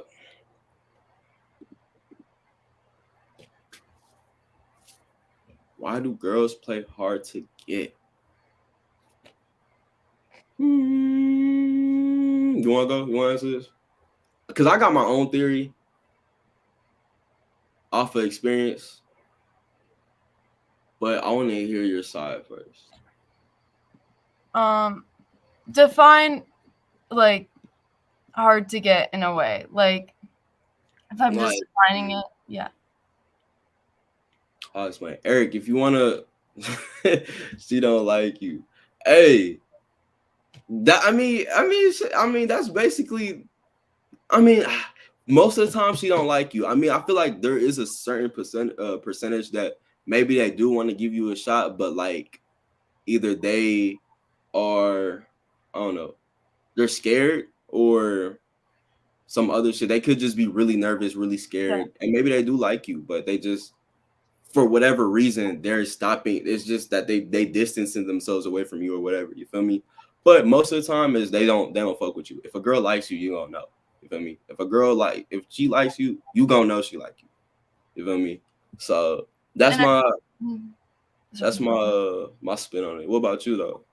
Yeah, no. So I feel like there's a difference between playing hard to get versus being hard to get, right? If you're playing hard to get, then you're probably like, like a beta female, if you will, or whatever. If you're playing a game and you're playing hard to get, to me, it's like what you just said. Then you're just scared. Mm-hmm. Like if you have like immediate boundaries, like if you're super defensive, like to me, that's just like you're scared of romantic relationships or something, and who knows, because of some trauma, whatever, you're scared of that. So there's a difference. So like, because the fact that the person who commented said the word playing goes to show that they're not being hard to get. There's a difference between being hard to get and then playing hard to get. If they're playing hard to get, then they're not actually hard to get. They've just been so hurt in the past. They're like playing a game times 30,000. You know what I mean? Because they got cheated on or whatever, and then they walk on eggshells to this day, and so they're playing hard to get. Being hard to get is a different thing, though. If you're being hard to get and you're just staying true to yourself and you're like a high value person in your own opinion or whatever, that's like a whole thing. But then if you're playing hard to get, if you're going out of your way to like make a joke or whatever, like to me, then that's like it's all fear based. Oh yeah, for sure. If the feeling's mutual, she would want to see how hard you will work together. In my experience, I ain't never had like, I mean, how I say this, I never really like truly firsthand experience something where like a girl would want me to like really like, I don't know, like chase her, like show her, like run through who. No, like it's if she likes you or if she likes me, then like that's it. Like it's no, I have to, I don't know, get on one knee, propose. It's no none of that. It's just like, you know, that's it. I don't know what y'all be going through, but that's just what it is, bro. You feel me? But that never works out. Exactly. Like if you putting in, if you chasing, if you exerting more energy than you should have to, bro, like at the end, is it really worth it? Like that never works out, bro. Like, you know, not a couple years ago, but more than a couple years ago, there was this girl that I liked, and I remember I had bought her flowers, I had bought her candy, I wrote her a letter, all this extra shit to show her that I like her, and nothing happened. Like she was like, oh, I don't think I like this could be like work or whatever. And that's it. You feel me? Like it never works, bro. Like if she fucks with you, you gonna know she fuck with you. You feel me? If you on the fence, bro, don't push it, bro. Don't go OD and do all this shit. You feel me? Don't it's just, exactly. It's just gonna like this, bro. Don't do it, bro. Just don't know your worth, but don't do it. It never works out. At least in my experience, it never worked out. Feel me? Just I'm eating spaghetti right now. No, for real. But I got a couple more questions left on the list. I still want your input on.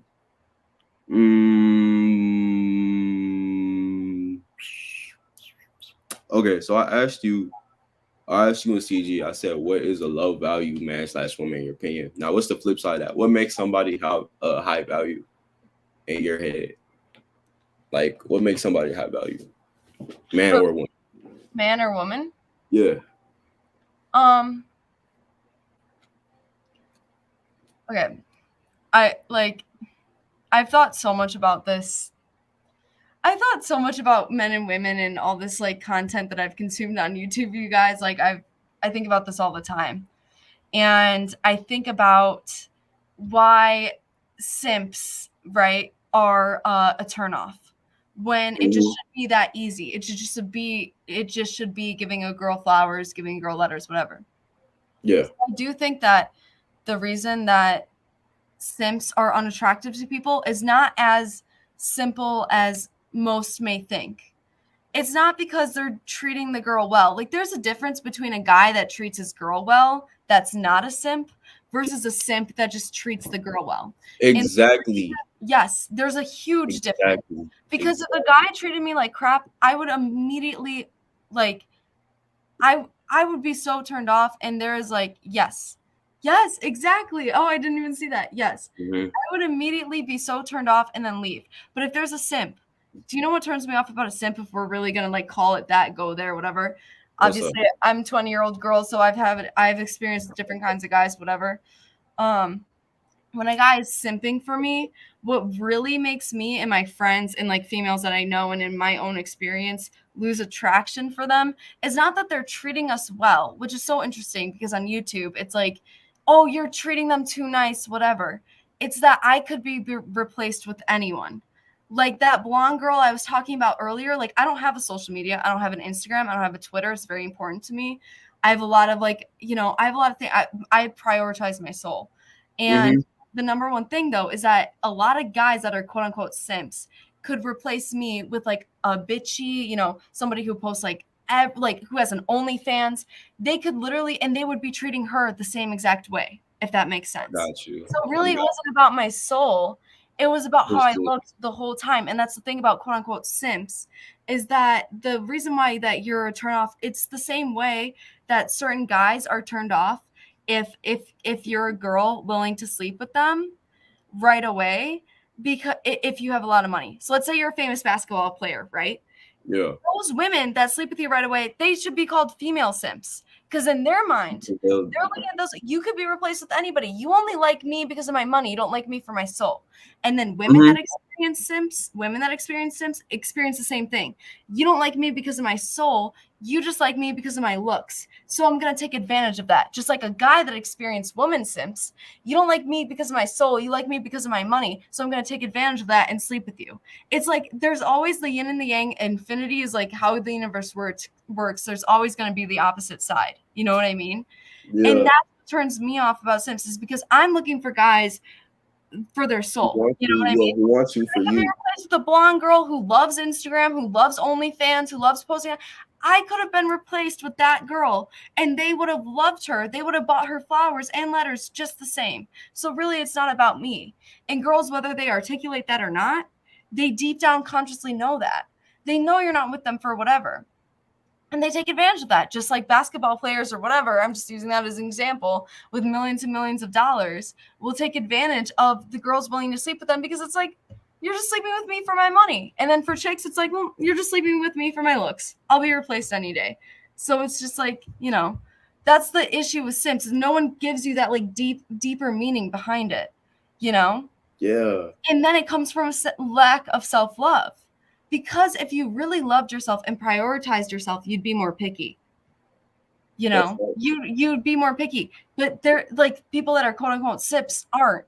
They would take a blonde hair, whatever. They'll take anybody. They'll replace anybody. It doesn't matter about her soul. It's just how hot she is. They're not picky enough. And then that is just like, okay, then how can I respect you? You don't love yourself. The number one way to get confidence or respect is, sorry for like going off and being like so weird, but no, you good. I ain't never thought about it like that. You spit it right now. Go crazy. Yeah, like the number one way to get self-love and respect, simps don't love themselves. Because if they love themselves, then they wouldn't be going for the chick that that walked across the corner. There's a guy that I dated and he treated me really well. And then I broke up with him because I came to the realization that I could be replaced with a blonde chick with my personality. I'm very anti-social media. I could be replaced with like an OnlyFans chick, and then he would have treated her and loved her the same way because of her looks. He never got me. He never saw my soul. I was just a girl to him. So to me, he became then disposable because that's not how I view people, you know? Uh-huh. And chicks know that, and they take advantage of that. Just like how basketball players know that you're only sleeping with them for the money, and they take advantage of that. It goes on both sides. It's just like done differently, but it's the same energy and it's just rendered differently. You have to just love yourself and have self-respect. It's a turnoff, not because you're treating me well. It's a turnoff because you take the chick down the block with a completely different personality just because she has a like big butt or something. No, hey, that's funny though. But nah, hey, I never thought about that. And notice how everything, guys, notice how everything that we're saying or everything that she's saying, it all comes back to self-love. Everything, it all comes back down to self-love. That's the highest teaching of the universe. I swear to God. You just gotta love yourself for your flaws and you just gotta love yourself. And it makes people respect you. Like self-love can be inconsistent, but it can't be non-existent. Hey, that's bars. Hey, that's a quote. That's a quote. That's the quote. That's the bars. He said, what'd you say? You gotta say that again. Somebody got a quote that. Put it in the comments, bro. Self-love can be inconsistent, but it can't be non-existent. Facts. I swear, like you guys, I've thought about this for so long. You know. Yeah, bro. What we're talking about. I hate social media so much. Instagram girls. The weird thing about hypergamy and why I got into it really hardcore is because like things like the Fresh and Fit podcast, they show this like 0% of women, the kinds of girls I wouldn't even be friends with, like the most unrelatable chicks, the most masculine chicks is in a certain sense, they're selling their body for money and all this and that. Like to me, I'm like feminism, in my opinion, should have been more about women finally becoming CEOs, not women selling their bodies to a certain extent. You know, I'm not going to hate on those women that do. I'm not going to hate on sex workers. But in my opinion, if I was friends with these sex workers or whatever, I'd be like, girl, like get your bag by going to business. Like, come on, like there's so much more we could do. And it's not supposed to be about our bodies or whatever, you know? Mm-hmm. And I feel like the Fresh and Fit podcast is a disgrace for men because the one nice thing for women is that our dating content is so much more surrounded by self-love and it's so much more like, you know, Cosmo and crap. It's like, get your nails done, you know what I mean? It's so much more feminine, so much more nice. And then with this male dating content, it's like, you got to be 666 everything. If I was a dude, that would be a disgrace, because little do I know that women are emotional and I can still get women. But then if I'm a guy, you know, in high school that just got broken up with somebody, and I'm watching the Fresh and Fit podcast, and I'm seeing like only girls from Miami and LA, like literally, because no, they don't exist on the universe other than those two areas, you know, and they're not even attractive on the Fresh and Fit podcast. They're like 1 through 5s in my opinion. Like, they're not even attractive. Seriously. And then they invite this 1%, and it's like, do you even want to be with these chicks anyways? Yeah. Like what? They're not even attractive. And I don't understand, because with guys, you guys have so much ability to work a girl through your emotions and personality, because women aren't 666. That's such a male way to like kind of look at women. It's such a male lens, because I feel like that's how, because in male nature, guys can look at girls for their looks a lot, but girls aren't the same way. Like, they really do look at personality. And it's a disgrace that this narrative that's on the social media matrix is telling you that they only look at you for your looks, because that's wrong. And then you're missing out, because you really could get chicks without that. I'm going off. No, you going crazy. No, preach. I'm sorry. I'm like, hope I'm not coming off like, you know. They fuck with you. They say you spitting game. No, you preaching right now. No, they didn't like me, so I was like, oh no. So crazy, but nah, man. That's what I'm saying. Look, everything that, you know, man, that's some crazy. And I feel you, and especially with like, because I remember back in the day, bruh, and that's why I say, you know, at some point we all been down that rabbit hole. I'm pretty sure everybody that's in the stream right now, everybody watching, I know for sure that there was a time period in your life where all y'all did was just binge RedPill content. You feel me? Just trying to get women, blah, blah, whatever. I know what it's like to be there. I know watching all these different influencers. I remember watching Steph is Cold, FitX Fearless, what's his name? MJ Get Right, all of them, right? And I don't know. I feel like, you know, there was a certain point where I was just watching these dudes, and I'm hearing the same stuff, and I'm, you know what I mean? It's just like, bruh, I think there was one Steph is Cold video where he was like, you know, really like the main way if you want to get chicks, because you know everybody wants to get chicks or whatever, but if you really want that, the main thing that you need to be doing, you don't gotta be doing game, you don't gotta be doing all that, but just really make sure that you're good, get your ducks in order, you feel me, in your own life, make sure that you're good as a person, and then once you're good as a person, then you can start, you feel me, going after these women or blah, whatever, you feel me, because if you're not good in yourself, if you don't got shit going on, if you're just, you know, you're lazy, you have no passion, you don't do anything, and you're trying to, you know, get all these tactics and say all these different things to women. It's like, bro, it's like you put in cologne on a turd. You feel me? Like you're not good. Like the root problem isn't fixed. You feel me? Like you just putting makeup on it. You feel me? And that doesn't work.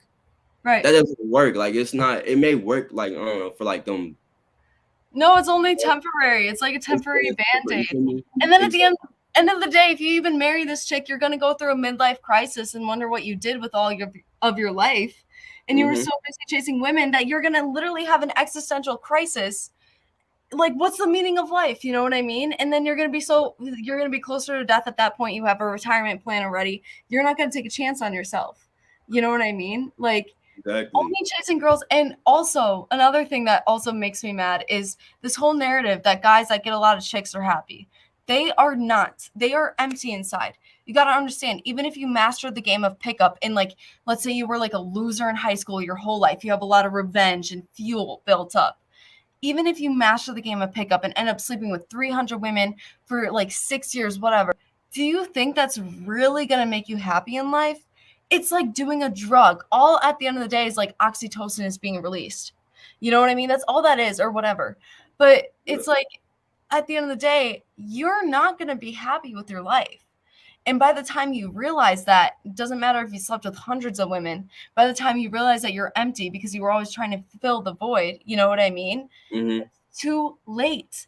And then you die and you only get one life. The number one thing is that people take life for granted way too much. And That's life fine. is so much beyond sex. Like, that's such a primal instinct. Are you kidding me? It's like going to the bathroom, going number 2. It's like drinking water. It's like eating food. Life is so much beyond that. And you have to live for yourself because that's what truly fulfills you. But most people won't do that. They won't because they can't, because it's too hard. It's so difficult. And it's like the Matrix or some crap. Life, like, it's built like that. It's meant to be difficult. But don't let these guys that are sleeping with a bunch of women tell you that they're happier than you and that they reached like the ultimate of life, because they're not. They're some of the emptiest mother crappers that you can ever know. You know what I mean? Mm. Might as well have been heroin. Like, they're not happy. They're not. They think that's what's gonna make them happy but when push comes to shove, it doesn't. When they finally get it, it might for a minute, you know, when they finally get all those women or whatever, learn their pickup game or reach like a certain level of income or whatever, and then start sleeping with all these, it just makes you empty in the end. And you only get one life and you should be living it for yourself. You only get like 70 years here, like for the average person, whatever. You only get one life. And then those guys are not happy. They die empty because they're always chasing after something that they didn't do for themselves, some form of self-love. And if they think like effing a woman is going to bring them that multiple, it will, but it's only temporary. Just like drugs, just like alcohol, it's not the answer to anything. So don't let these guys tell you that that's the meaning of life. Because if you chase after that, you can get it. And congratulations, but that was your only life purpose. And that's like Exactly. a meaningless one at that. Mm-hmm. And then when you make, and even that's like, you know, if you really dedicate your whole life purpose to getting women and getting, like, you literally have nothing else going on but to sleep with as many women as possible, then it's like, bro, exactly. And not only does it get boring, but it's like, bro, like, at a certain point, you know, people, not only men, will look at you. I mean, there's gonna be some guys that are gonna be like, yeah, like, go do you, blah blah, whatever. But it's like, bro, if that's really your only purpose, main goal, like, in life, bro, like you said, you got limited time, bro. Like, every day is, you know, you first of all, you never know when you're gonna be gone. That's one. So you wasting that time to do that. You feel me? Like, or and I feel like it's a certain time where women pick up on that and they don't want to fuck with you because it's like, really, bro, like, that's all you doing with your life. Like, really, you feel me? Like, I'm not gonna lie to you. I'm not gonna sit here and say that it's not cool. Cause look, I done been. Hold on, how do I say this? I'm going to hold on. Let me figure out a way to word this. I'm gonna say this. Going crazy and doing all that, like, yeah, it's fun, like, it's cool, but that's not, like, there's so much more to life than just like going crazy. You feel me? Like, there's so much more to life than just sleeping with women. You feel me? Like, I'm not, like, don't get me wrong, like, yeah, it's cool in the moment, it's fun in the moment, but like, that shit, like, if you're using that as a way to, you know, run from something, or you're not good inside, so you have to do that, it's not fixing that shit. What you really just pushing it off. And then let's say there's gonna be a time where you don't have those people in your life, you don't have the women, like, the women are coming like they used to, then you really gotta face your problems. You feel me? You really gotta face those demons that you was running from, you was hiding from so long. Mm-hmm. Then what? You feel me? Then what? Exactly. Then what?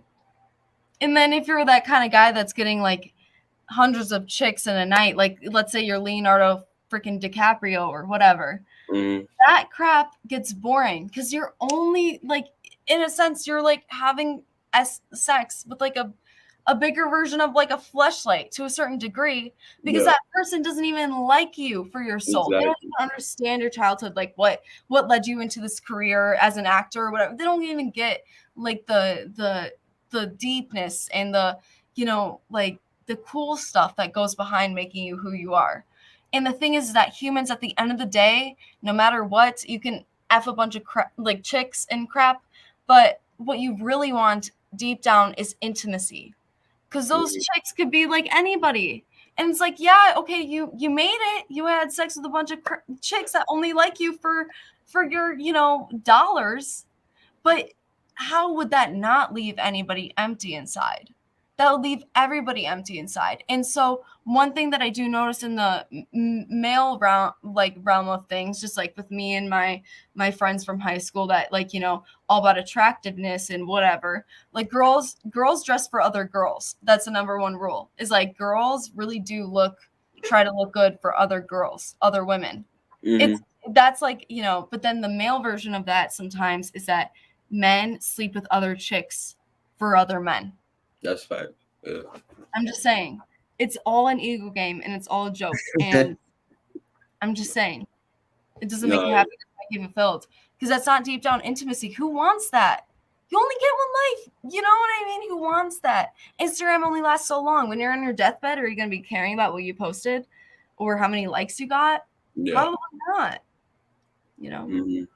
It's like, damn. It's like, what, when you on your deathbed, like, try and live your life like, you know, shit that you gonna remember when you on your deathbed. You feel me? Like shit that you fulfill. Like you said, like you're not gonna remember, like whenever you like 80, 90, whatever, right? You're not even gonna remember the names of the countless girls that you mess with or the countless dudes that you mess with. You feel me? Like, so why is it important? Like, yeah, it's fun at that moment, but if you're doing that to, I don't know, get that sense of fulfillment, bro, that shit is not gonna happen. And I remember when you were talking about, like, you know, you basically, when you fucking people that don't really like you, it's like you using a fleshlight. It's basically two people like masturbating using the other person. I saw that shit. That's basically what that shit is. Man. Yeah. This shit is, bro, I'm telling you, like, it's so much deeper than just like, you know, like surface. Like there's a whole lot of behind the scenes, deep down, you know, shit that goes behind just interactions, men and women. You feel me? Like, it's a whole lot of other shit for real. And a lot of people don't even realize that, bro. Like it's really deeper than what you look at it as. You feel me? Like you may think that, oh, like that girl, like she a thought, but blah blah blah, whatever. And I realized this as I got like a little older and I, you know, dealt with more and more like women. And it's like, bro, girls, y'all gotta realize this right now. I know this is gonna sound so stupid, but like girls are really people. Just like they people, yes. Bro. They got emotions, they have things that they go through, they have insecurities. They have insecurities. Major. All of this shit, right? Major. They probably have more insecurities than you, I swear. Exactly. Swear to God. I swear to God. So I remember, bro, whenever I was I used to treat like girls I used to mess with, bro. I used to treat them like really, really bad, right? Really, really bad. And then like it was one day where, you know, karma had got me, and then I had to reflect and I had to really think. I was like, damn. So I was doing these girls like this. I just felt horrible, bro. And I went back and I apologized and I was like, no, like I'm really sorry. And it just made me realize, like, bro, like you can't just, it's way deeper. Like you can't just be, you know, a dickhead or an ass. Like you don't have to be that. You feel me? You don't have to do that. Just be cool. Like just be, I'm not saying just like, you know, be a simp or just blah, whatever, but like just be cool, bro. Like that's really all it is. Just be a likable person. You feel me? Just be a likable person, and the right people is gonna be around you. You feel me? So, man, and that leads me to a question. That leads me to another question that I had in the little thing. But it was, do you have to be toxic to get women? Do you have to be toxic? If you want to get toxic women, then yes. There you go. If you want to get toxic women, then yeah, you have to be toxic. Absolutely. Oh yeah. I had a video, and it was like, what was the video called? But I was talking about the RedPill. What did I title that video? It's like, well, I don't agree with it, bro. Something like that. And I was basically saying like the toxic shit, like you know how in some of these some of the RedPill influencers, they like kind of preach like be toxic, like women like go around that. Whenever I did that, I'm not gonna lie, like yeah, like you can get laid off that for sure. Like, you know, like if that's really what you want, like if you really just want to like fuck, go crazy. Yeah, it works. But like in the long term, like if you want a good person, like if you want to, you know, actually be in a relationship, that shit doesn't work, bro. You gotta cut the games because people don't be on that type time. You feel me? Right. And you're gonna attract what you are. Like you are what you eat. Mm-hmm. You are what you attract what you are. So Yeah. if you, Oh my god! Wait, I didn't even know that was a comment. Wait, that's so funny. I just sorry. yeah, that's crazy. But Yeah. Yeah, exactly. You attract what you are. If you want toxic women, then yes, be toxic. If you want women who don't care about themselves and who prioritize like male attention over their family and female friends and their kids and everybody underneath the sun, if you want those women, then yeah, be toxic. Treat them like crap. You'll get them. Maybe, you know, whatever.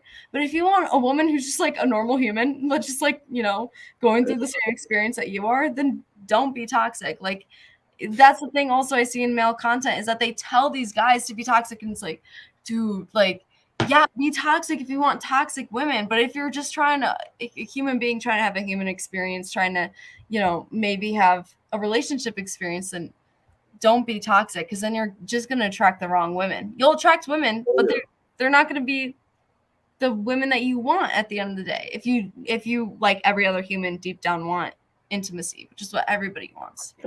yeah, I learned that shit the hard way too. I learned it the hard way. That's how to say. That's why I say like, yo, if y'all want like something easy, you feel me? Like if you want to just, then yeah, you can be toxic. It works, but like really, like you can't. If you really want a girl, bro, don't do that shit because, like I said, bro, it just doesn't work, bro. It just don't work. You know what I mean? And it's just it creates a whole lot of mess, a whole lot of drama, a whole lot of trauma, and some other shit that you just don't want to deal with. You feel me? Like it's just a headache, man. For real, for real. And yeah, let me see if I got some more questions, bro. Y'all got some questions in the comments. If y'all got some questions, bro, go ahead and leave them as well. Let's see. Oh yeah. This is a good one. I wish CG was here to answer this one. But how/what have you learned from past relationships? Like me. Yeah. Yeah, you know. Like yeah. Yeah, so like I don't know. It can really just be anything, but like what have you learned? How have you learned the lessons? Like what's been going like I don't know. I can go first if you want. Yeah, you go first. You go first. I'm gonna go first.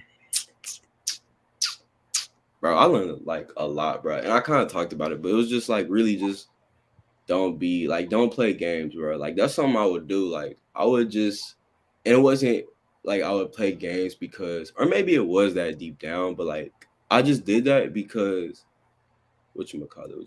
I did it because kind of for my own ego. You feel me? Like if I was talking to this girl and like I don't know, like I didn't like how things were going, whatever, I would just be like, you know what, like fuck it, like I don't want to talk to you, like let's go on a break, or whatever, and like ghost a girl, right? Mm-hmm. And I did that because I felt like in the back of my head, like this girl gonna come back regardless. Like I'm always gonna have her around. Like she's not going anywhere. Like I could do whatever I want, and this girl's still gonna be around. You feel me? Mm-hmm. And that's how I believe. That's what I thought at the time, and whatever. And although, like, it gives you a lot of like, I don't know, like it might give you more leeway, bro. Everybody has a breaking point. You feel me? Like everybody has a breaking point. There's gonna be something or someday where the person is just gonna snap and be like, nah, that's enough. You feel me? Yeah. So I was doing all this shit, blah, whatever, and it just built up until one day I had tried to put the same shit, and she was just like, nah, like no, like nigga, like no, like you're not gonna do that no more, blah, whatever. And she did, right? And me, I'm like, okay, that's cool, whatever. And then like, oh man, and then I was like, oh, and it realized, like it hit me, like bro, like, oh no, like this girl, like she really gone. You feel me? Like it's no more like that game shit. Like no, like she's really had enough. Like she's really gone. So after that, I had to be like, bruh, I had to really do some like deep soul searching, like reflect and all of that, and be like, damn, like like what's wrong with me? You feel me? Like I had to really deep down, really, cause like when you realize like how much like you hurt somebody, you feel me, and you know how much you fucked up, like that shit like really like hurts you, bro. Like it really stings you. So I had to learn like, or I had to basically. I think the biggest thing was just my own ego, bro. Like really just knowing how do I say it? Really, I don't want to say controlling my ego, but just like learning not to be just like a dick, bro. Like really, like just be cool. You feel me? Like what I said, like you don't gotta be this. I feel like that was probably just a, cause I'm not even like that. I feel like I did that as like a front, like I was scared type shit. You feel me? Like I was really scared of, I feel that. yeah, like I was scared of like being vulnerable. I was scared of like actual commitment, whatever. So I did that and I put up a wall. You feel me? And then whenever I did that and I realized, oh shit, like, you know, that's not what you're supposed to do. I had to really like reprogram myself and just figure out what the fuck was wrong with me and really handle that shit, really come to terms with it, really fix it so that I could go back out and start, you know, dating and shit, whatever again. You feel me? And that time that I took out to like really be by myself and really learn from my mistakes and shit was one of the most like valuable times, and I learned a lot about myself and I grew a lot as a person because I was actually able to take the time and be by myself and like learn, you feel me? And I feel like that's what a lot of guys, and not even guys, but just people in general don't do after, you know, a relationship ends. Like you go look for rebounds, you go do this shit, distract yourself. But nah, bro, just be by yourself and just learn so the shit doesn't happen again. And that's really what I learned. Like I just had to be by myself and really figure out the shit that was wrong with me. So yeah. So the biggest lesson I learned is just don't be a dickhead. That's really it. Just be a cool person. No cap.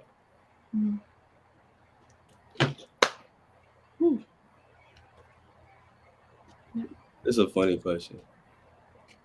Could Pierre or Amanda handle the exact copy of themselves but opposite gender? Like exact, like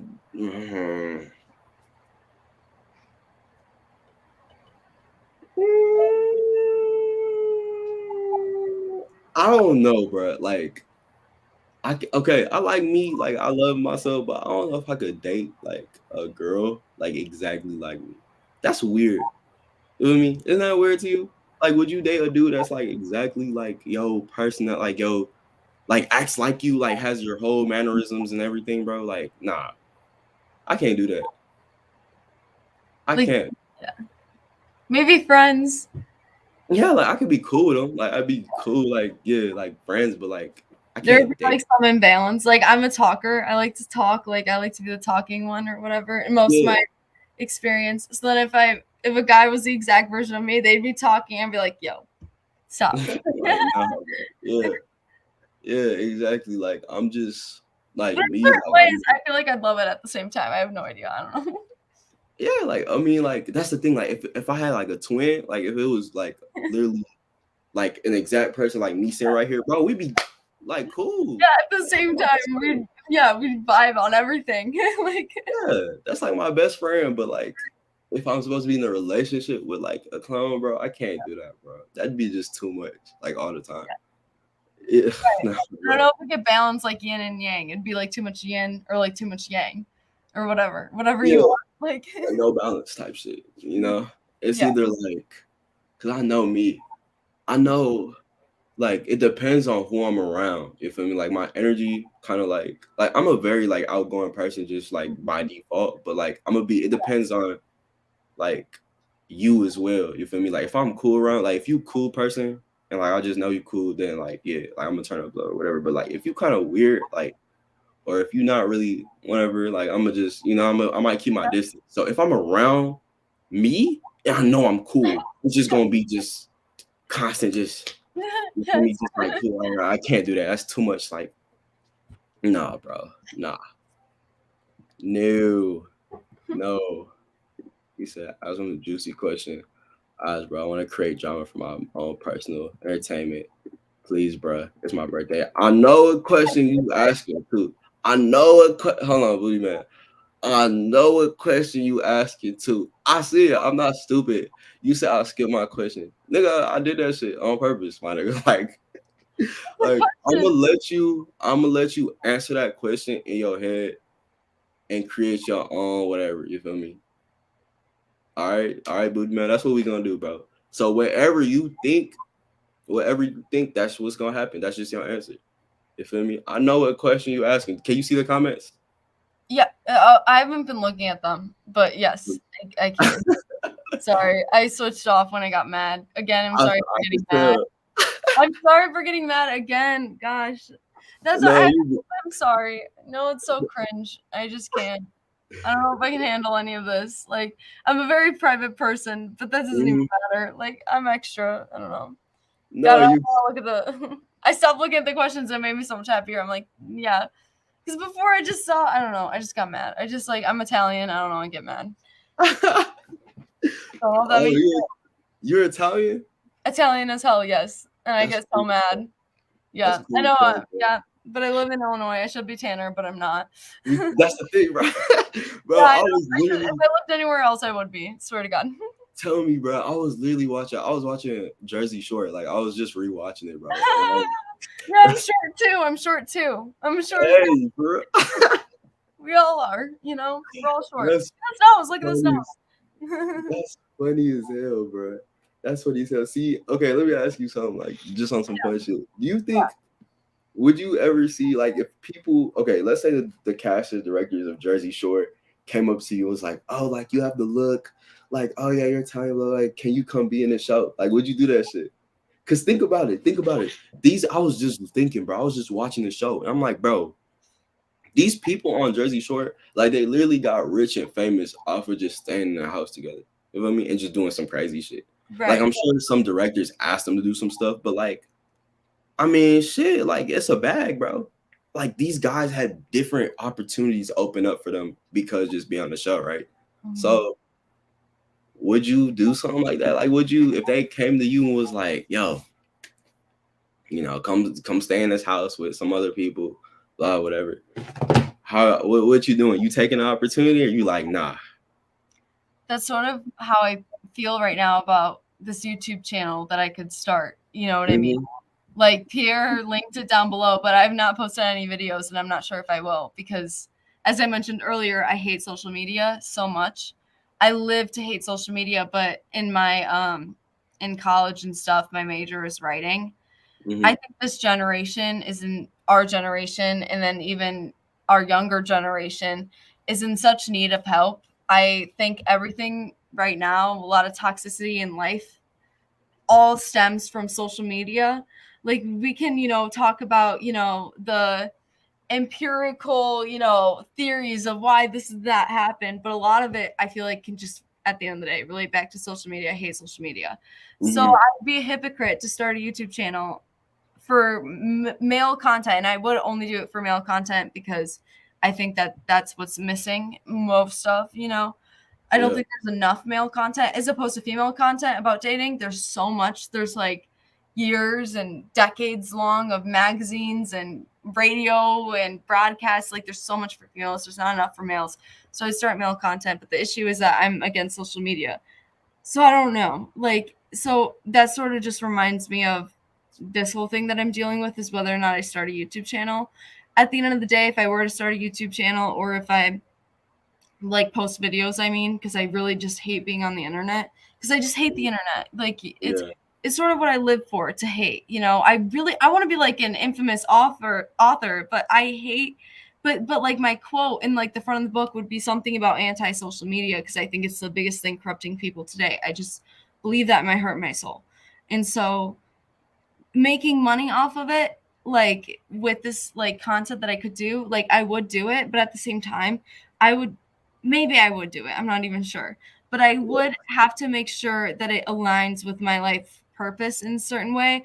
I would have to be sure that I'm creating books and I'm writing on the outside of doing all of that. I would have to, because then otherwise I would just all this work I've done on myself, it'd just be for a disgrace, and I'd be unhappy. Like it would have to somehow align with my life purpose, if that makes sense.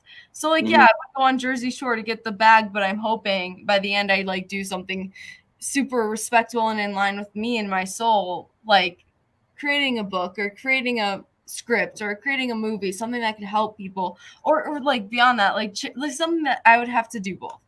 So like, yes, I would, but I wouldn't just make that my end all be all, because I know you'd be unsatisfied, because money doesn't make you happy. Money only solves money problems, I swear. That's facts. That's facts. That's facts. That's facts. Facts. Hold on. Let me reply to some comments real quick. He said, "What's the best exercise?" and explains to us why it's the best press. Bro, if I'm being real, the best exercise like for everything is probably squats, bro. Squats is probably the best exercise. Now, cause like if you really think about it, bro, like squats. I don't, I'm not even gonna get to it, but I'm gonna just say squats. Squats is the best exercise. Oh, they said, wait, why did Amanda get mad? You wanna explain? You wanna break it down, or you passed that? I just got mad at an earlier question and an earlier conversation. She was heated, y'all. I felt like what I was trying to say wasn't getting across correctly, and I felt like people were interpreting it wrong, and it made me really frustrated. I feel you. That's why You said I'm genuinely speaking, I speak from the heart, and I felt like people were taking that and running with it, in the way that I just was trying to avoid, and I got really pissed because I'm not used to this. Yeah, exactly. That's the thing I was thinking. I'm like, nah, she not. Yeah, that's just. I mean, yeah. I weren't understanding what I was trying to say. I was like, whatever. I don't even want to talk about it. I'm so mad. She getting mad again, bro. Look at her. She getting mad again. Yeah, I'm mad again. Look at her face, bro. Look at her face. They weren't getting what I was saying, and I know what they were assuming. I know what they were assuming, and I literally tried to go out of my way to. No, go ahead, drink some water, cool down. Okay, look, y'all, I can already see it, bro. You already. Let me go on to the next comment. It's the Italian. Exactly. She said, just got on the live stream, but what's your thoughts on RedPill? Bro, I have a video on this. I think, hold on, it's like, I say this, man. I say this. There's some stuff that I agree with in it, but, I don't live by the RedPill. I think, bro, all you really need to do is just respect yourself. That's really just self-respect, bro. When you respect yourself, you won't sleep with, or you won't be with girls that, aren't your, you'll have a standard, you feel me? And if the girl or whatever doesn't meet that standard, you're not going to go below your standards, or you're not going to disrespect yourself to do that. And even outside of dating, you feel me? There's certain habits and certain stuff you won't do because it's below you. Not be it's just, you respect yourself too much to do that. You feel me? If you have a diet or whatever, if you're eating clean, you respect yourself and your diet to not eat BS. You feel me? It's just really self-respect, and you know your worth. It's really just knowing your worth. If you know your worth, you won't have to worry about shit that the RedPill doesn't want. You feel me? It's just, if you just think me, I know my worth. I know I'm that guy. So it's why would I partake in shit that doesn't represent me and my respect for myself, literally. Yeah. That's exactly that. So that's my thoughts on RedPill. You don't have to do all the different shit. Just respect yourself and just all that. Social media provides solutions, in my opinion, because you can express yourself and self-document. You can. There's great aspects to social media, but I feel like there's great aspects to social media, and it's inevitable that it was invented, but I think there's a lot of negativity behind social media as well. I believe social media creates this sort of iPhone matrix, which is the exact thing that I have a problem with the RedPill content too. You know what I mean? Mm-hmm. Yeah. Sorry, I felt like I interrupted you. No, you good. Let me just, hold on. Dude said if Pierre actually lived in Dallas, he could have been there for Legendary Link Up. Bro, this shit is getting, hold on. This shit is getting, oh my boy. Let me break this whole thing down to you. I don't know if you heard about this. Okay, so, I'm from Texas. I live in Texas, blah, blah, blah. I'm from a town. Do you know what where Fort Worth, Texas is? Have you heard of Fort Worth before? Maybe. It's like it's like next to Dallas. Like Oh, Dallas. cool. Yeah. So I'm from Fort Worth, right? I'm born, raised there, yada yada. I told whenever I first met Rami, whenever I first met this dude right here, I'm not even gonna say your name, but I'm gonna just say this dude. I told him I'm from Fort Worth, right? Because I am from there. I didn't say I live there. I said I'm from there. You feel me? So these dudes took it, and I guess that's on me as well. I could have clarified it. I could have said in black and white, yo, like, you feel me? But I just kind of assumed that, you know, they understand what I was talking about. So couple months later, bro, we all trying to think of ways to like link up, whatever, record some content IRL. And they're like, okay, let's go to Six Flags in Dallas. And we're all naming like how far it is away from each other. And they're like, oh, they're saying, oh, it's 20 minutes to surfing. So I'm like, oh, that shit 3 hours. And they're like, wait, what? I'm like, yeah. And they're like, oh, I thought you lived in Fort Worth. I'm like, no, I'm from Fort Worth. I don't live there. They're like, oh my gosh, like he catfish, like, blah. I'm like, bro, nah, it's not even like that. So that's the whole story. Hey, I just set the record straight on stream. I did that on Jordan's stream. So Akash, stop trolling, bro. It's not funny. It's not funny no more. Like it's old. It's old, bro. It's old. Damn, boy. He said, "Here are the longest live streams, bro." I don't see. The thing is, I don't even realize how long it is, bro. Like I swear, it's been 2 hours, and it doesn't even feel like I've been in this chair for 2 hours. You know what I mean? Like that's just how it is for me. For me, I know I could stream probably for like 5 hours if I really wanted to, type shit. You know? You can provide content nonstop for hours on Exactly. I'm just a machine, bro. I'm a different breed. Hey, when I get bigger, I was thinking about this. I was thinking about having, you know how some YouTubers be doing like 24-hour streams? Like they be streaming for the whole day type shit. Yeah. Honestly, that would be a pretty cool challenge. Like I'm not even gonna lie. I feel like I could do it though. I could stream for 20 hours. That shit would be interesting. Guest stars like per different hours on the content. Yeah. Like, oh man, that would be crazy. Like no cap. Yeah. A sleep stream. See, I wouldn't sleep on stream, but I would just because like a sleep stream, I can't sleep like just knowing there's people watching me. And I'm going to sleep. That's weird. I can't do that. That's odd, bro. Hell no. Yeah, no. Like understandable. That's what I'm saying. Like you just know you being watched, bro. Every move, you cough in your sleep, you do something, you roll over, there's somebody watching you. No, that's why I don't buy an Alexa because I'm scared of that crap. The government listening to me, you know. That thing listening to you, bro. No cap. No cap. What about whatchamacallit? Wait, hold on. What about the phone? Sure, yeah. See, that's what I'm saying. That's what I was gonna tell you. Like, what about I don't know, like your phone or like this webcam, bro? Like, you know, you see the memes like, oh, like the FBI, like watching your shit. Blah, blah, blah, like, I'm definitely one of those people. I definitely one of those people. Crap. Yeah, it scares me. I don't like any of this crap, bro. Bro, I'll tell you, when y'all see, if any of y'all see Amanda, y'all gonna see her walking outside. She gonna be one of the people. I won't be that extra, but like in the back of my mind, I'm like, what's going on all the time? No, she gonna have the tinfoil hats, bro. Like she gonna be like one of those. Like nah, that shit funny. Let's see. What's the purpose of living on hate for social media? What benefit will it do? Oh, I don't like hating social media. I just think it's recognizing some of the like. I don't mean this word in like the movie way. I mean this word is like not even by its definition, but it's like in the Matrix way of disliking social media.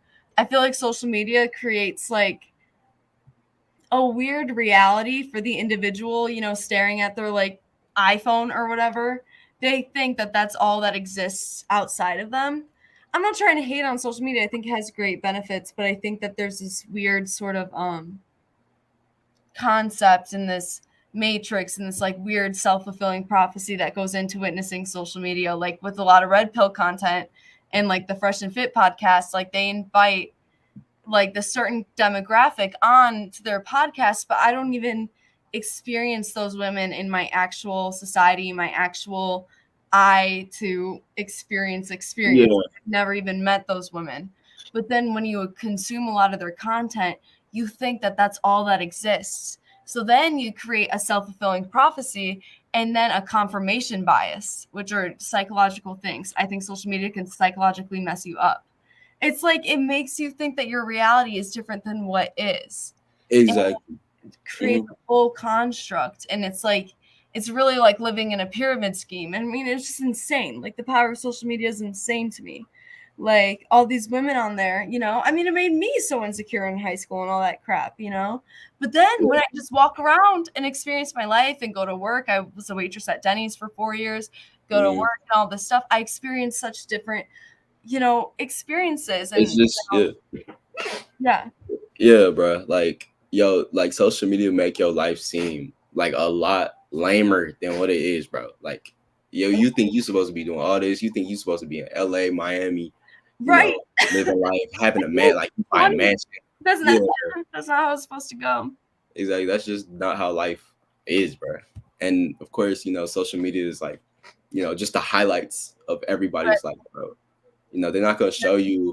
Yeah, they're not gonna show you them down bad. They're not gonna show you the stuff and it's gonna be down bad. Like you gotta trust. Like it's only gonna last for so long. Sorry for like interrupting again, but no, you're straight. It's gonna last for so long. Like I feel like this generation operates on some, like when it comes down to it, social media, it's on your phone, but it's not real.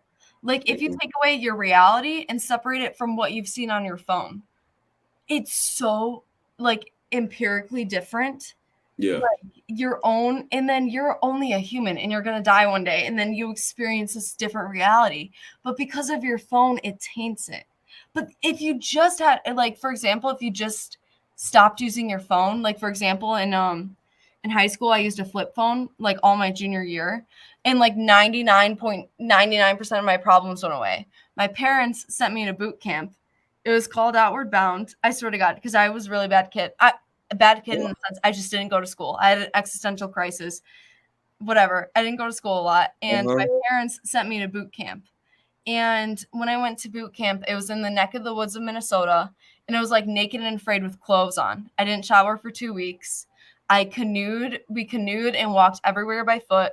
We made our own food. It was an interesting boot camp. It was like a nature boot camp. And I was testing my physical limits and emotional limits to a way I would never experience before, right? Like I was stunned, I was shook, it was insane, but it was extremely difficult. But I was the happiest there than I was at high school. In high school, all my needs were met. I had a car, I had indoor, air conditioning. I had everything at the touch of my fingertips, but I was so much happier at that boot camp because for once, even though it was so hard physically and mentally, it was so, and there was bugs literally up your butt. Like we had we had 1 roll of toilet paper for 14 people for 2 weeks. Oh, no. You had to do business squatting in the woods and not use toilet paper. Like, don't even get me started. Like, I don't even like Greta Thunberg because that girl didn't even do Outward Bound. Like, that's the type of, we did it the real way. Like, we went green the real way. And it was like naked and afraid with clothes on. But I was happier. For the first time in my life, I was happier than I've ever been before because for once I was in the moment. Because the stupid matrix of social media finally left. And for once, I was just witnessing the earth and like you was just living life. Beauty. Exactly. Yes. I was just in the moment for once. And that's what these phones keep us away from. For once in my life, I was happy. As weird as it sounds, I went back to the survival needs of humans. And really, like on paper, I shouldn't have been that happy. But I really was like breaking, like, I have still have bruises on my ankles, and I went there like years ago, and I still have bruises. Damn, boy, what the fuck? But for once in my life, I was in the moment because stupid social media didn't exist. And then these girls through my home feed making me feel insecure, or like these guys or whatever, like reaching a level of success. I never felt, you don't have any of that. You're just in the moment, and that's the meaning of life. And social media keeps you from that. And I hate social media for that. And I really think it corrupts our generation a lot. I don't think it's okay. Exactly, bro. No, that's crazy. That's crazy. Well, they had you. Oh, nah. 1 roll of toilet paper? Literally, I swear. No showering for 2 weeks. No showering. And those were the 2 best weeks of my life. They sucked in the moment, but in retrospect, I do anything to go back. Seriously. No, that's funny. That is crazy. I swear on my life. I swear. All right, let me read some of these questions. They said Jordan was wondering why Pierre didn't pull up. I had to tell him that he's not even considered down south.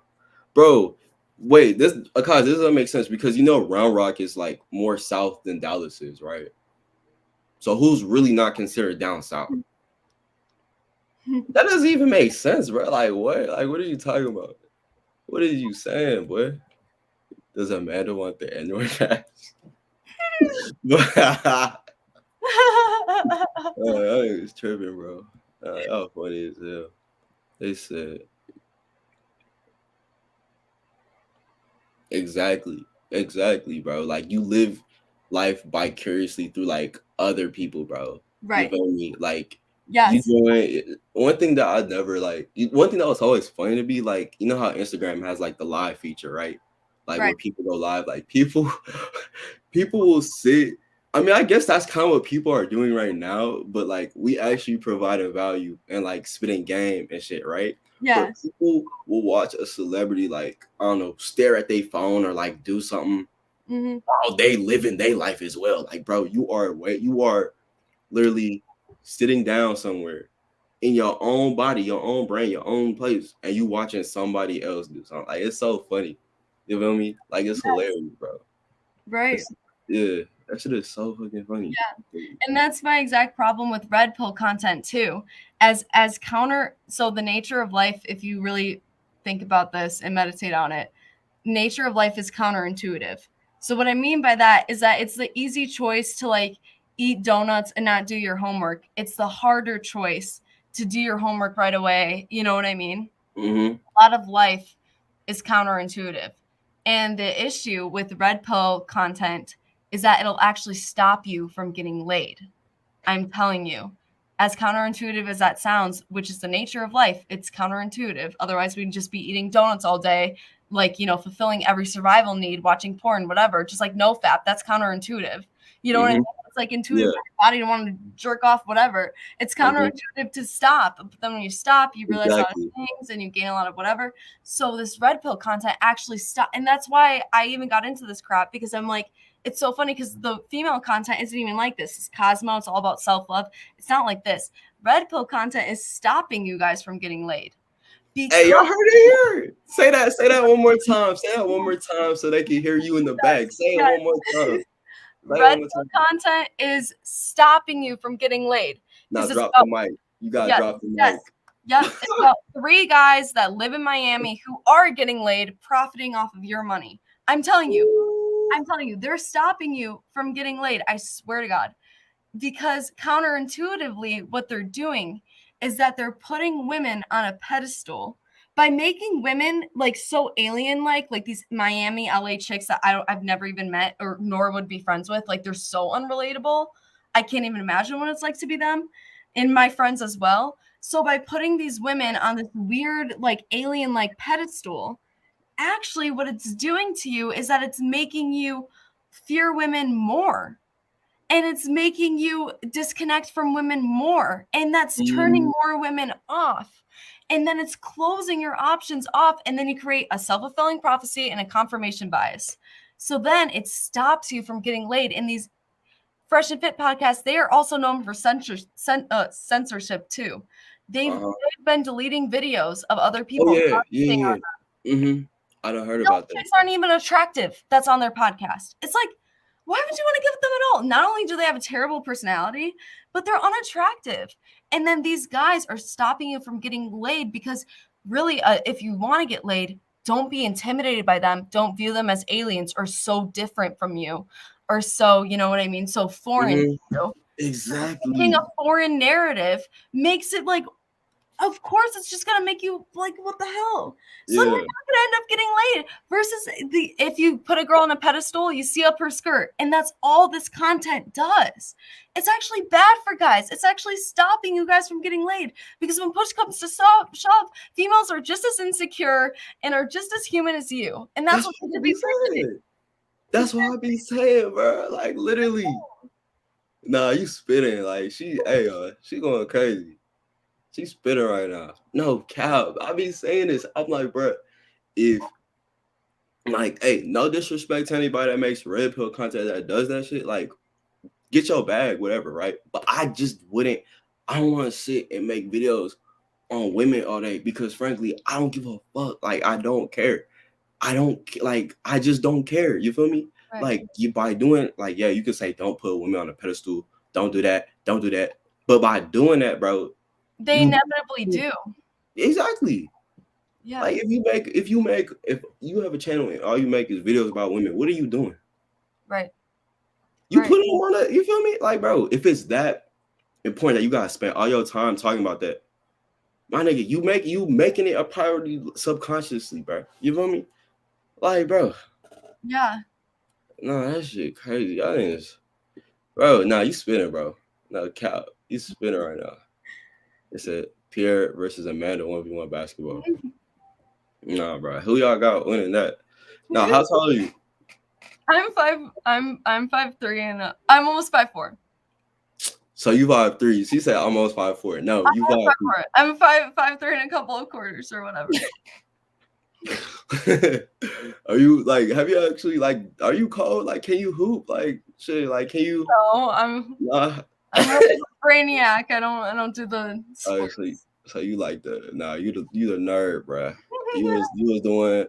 You was the bookworm in the back of the class, bro. That was you. No, but I actually wasn't. I was also in special ed growing up my whole life because I had dyslexia, really? And now I'm a writer. As weird as it sounds. Yeah, I was a weird kid. I've just been a weirdo. Like, I've never gotten A's. I've never been like, you know what I mean? Like, I wasn't an A student, nor was I a sports student. I've just been a weirdo. That's wild, bro. Like, cause I'm not gonna lie. Like, just like if I had like just saw you, like I never talked to you, whatever. Just looking at you, like the shit that you told me, like when you said, you know, you was a bad kid. I'm like, bro, how I look at him like, how the fuck are you a bad kid? The fuck, like, I just didn't go to class. Like, I was just depressed. I was like a depressed bad kid. Like, I wasn't a rebel. I was just depressed. Sorry. That's the thing. I can't imagine that. Cause I know me, like I never got in trouble at school, bro. Like I had, for the most part, I had good attendance. You feel me? Mm-hmm. I had good grades. I was cool. I mean, that doesn't mean I wasn't doing like some weird. I just never got caught. Let's just say that. Like, I just never got caught. You know what I mean? Right. I never got caught, but I stayed out of trouble. I minded my own business. You feel me? Mm-hmm. So I'm like, bro, if I ain't do no bad shit, how can she not be a troublemaker? That shit don't make sense. You know what I mean? Right. Crazy. No, I would just ditch school a lot because I just hated school. Like I wasn't a good rebel. Like I wasn't invited to parties. Like I was unpopular, and then I just want to go to school. Like, I got the worst of both worlds, unfortunately. You was literally the outcast, bro. Like you was just you was a rebel, but you was like not the good kind. You was like you were a rebel because exactly because you just had to. Nah, for real. That's funny as hell, bro. And then the boot camp thing, bro, like honestly, that's good. Like you could have a whole like if you wanted to start making videos on your channel, right? You could make that a series, right? And you could have people hooked into that. Like, oh, what happened? Like, what happens next? What happens next? I want to know. And they'll be waiting on your next video. You feel me?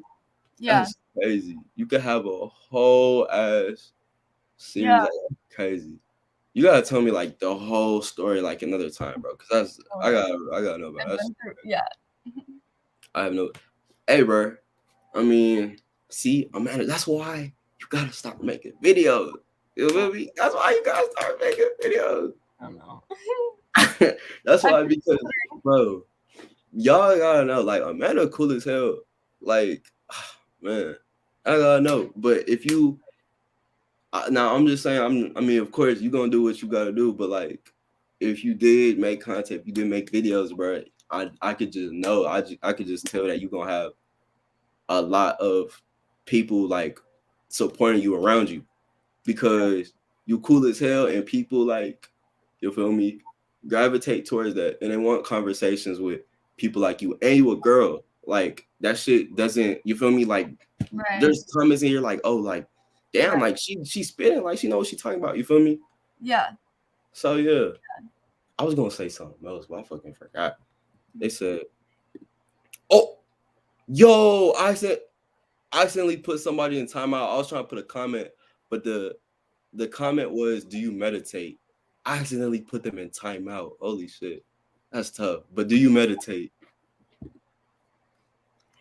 I did for a minute over quarantine, like listen to meditation tapes. I'm not gonna hate on meditating. I think it's very important, but personally, like other things work for me in terms of like I like going into saunas in terms of like that. Like that's what gets me to do it. Like I think it's important to have a spiritual, and I journal. Okay. I should meditate more, but I don't like, I can't speak so super good on meditating because journaling changed my life, if anything. But that's just me. I think meditating is great. I think everyone should do it, but for me, like journaling resonates with me more, or whatever, and saunas and crap, and obviously not psychedelics. Wink, wink. Nah, you're not that weird. You're not going down that. But bro, hold on. King Zen, bro. I'm so sorry. I did not mean to time you out, bro. I was really trying to put your comment on the stream. Oh, and no, I watch his YouTube channel. And I timed you out. Yeah, shout out Rami, bro. Shout out my boy Rami. But nah, I did not mean to do that, my boy. You'll be able to come back in like 5 minutes, my boy. I'm so sorry. I love you, my boy. I ain't not mean to do that to you. But nah, you got a lot of questions, bro. You popular or something. Okay. They said, see, what are y'all talking about here? See, like that's what I'm saying. See, like, you know, you got the game, bro. Like I'm telling you. But despite people being on your hair earlier, but you getting mad at shit, like, I mean, you know, like people fuck with you, bro. Like that's why I gotta have you on my channel more, bro. You just a real ass dude, bro. Thank God. Yeah. Nah, yeah, I was so mad. I was so pissed. Still? You still mad? No, not anymore. But like, I was so pissed that like I almost, like, honestly, I was too pissed. I almost left the stream, honestly, but I didn't want to do that because I'm not a coward, so I stayed. But I was pissed. Yeah, no, I didn't almost sleep. Like wasn't like about to, but I thought about it. That's how mad I was. Oh, bro. Yeah, bro. I know. I just like, that's the thing. That's why I don't know if I'm cut for this. You know what I mean? Because I get too mad too easily, and I'm just like, I can't handle this.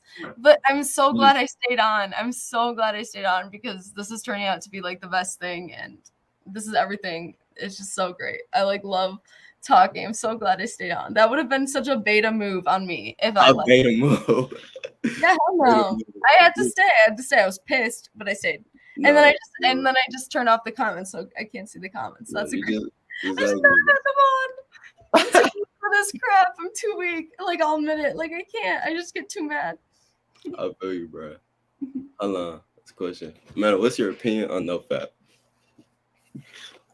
You answered this before. I think you answered this before. I don't know if it was this stream or maybe our first stream, but I know you answered this. I think. But yeah, what's your opinion? I think, you know, masturbation and moderation is key, but watching porn is just not a good idea for anybody. Doesn't even matter if you're religious, if you're atheist. I just think porn is, it's just not it. It's just gross. It'll just make you feel like shit. I'm telling you, bro. Like, yeah. That's facts, bro. That's facts. Pleasure yourself, whatever. Who cares? Just like try to do it without porn. I don't know if you watch this. I don't know if you watch this YouTuber. His name is Cole Hastings. Shout out him. But he said, you know, basically he was like, oh yeah, I'm not NoFap. He made a video talking about how he's not on NoFap anymore, right? And he felt, you know, he had gone on like streaks, like long, you know, times without just masturbating. And he found that the perfect balance, the perfect, you know, thing for him was if he like masturbated, like, I don't know, like, this is such a weird thing how I'm talking about this, but like if he did that like once or like once a week or whatever, and he felt the same from when he was on NoFap, you feel me? Of course, without porn, but like, you know, I just feel like now that I've like actually been on like such a long, you know, streak or whatever, and I'm known about NoFap for a while, you know, there comes to a point where you kind of start to really find the root problem of it, and it's not masturbation itself, it's porn, bro. Porn is like trash. It's Right. so trash for your soul, for your brain. That's the real issue. You feel me? I feel like human beings, been masturbating since like the beginning of time. You feel Yeah. me? Like it's like, you know, Yeah. There's exactly. nothing wrong with that, but the It's just the porn. porn, bro. That's the, cause like, yeah, that's the trash. So I'm like, nah, got that, and that's what people have the addictions to. It's not, you're not addicted to masturbating. You're addicted to watching porn. That's Right. what it is. You feel me? Yeah. That's Right. really what it is, bro. Nah, chill. They talk about when you. Nah, they saying, bro, if you want the timestamp, bro, I don't know the specific time. I wasn't paying attention, bro. Just go back earlier, bro. It was. I wish Spiritual LeBron was still on. He would have clipped that and posted that shit. But nah, it was They said, "Facts, bro. She punched the camera." No, cat, she did, bro. No, she almost slammed the whole thing down, bro. Like for real, for real. She went angry. Like you could see the. When I used to rage so bad when I played video games, bro. I used to. If we talking about raging, bro, I used to be like. No, I used to be bad. Did you ever have a problem with that? Like rage, like if you played video games or whatever, like you was just a rager or whatever, like you used to just slam shit, just throw shit, just make a mess. Like I know I used to do that when I was a kid, bro.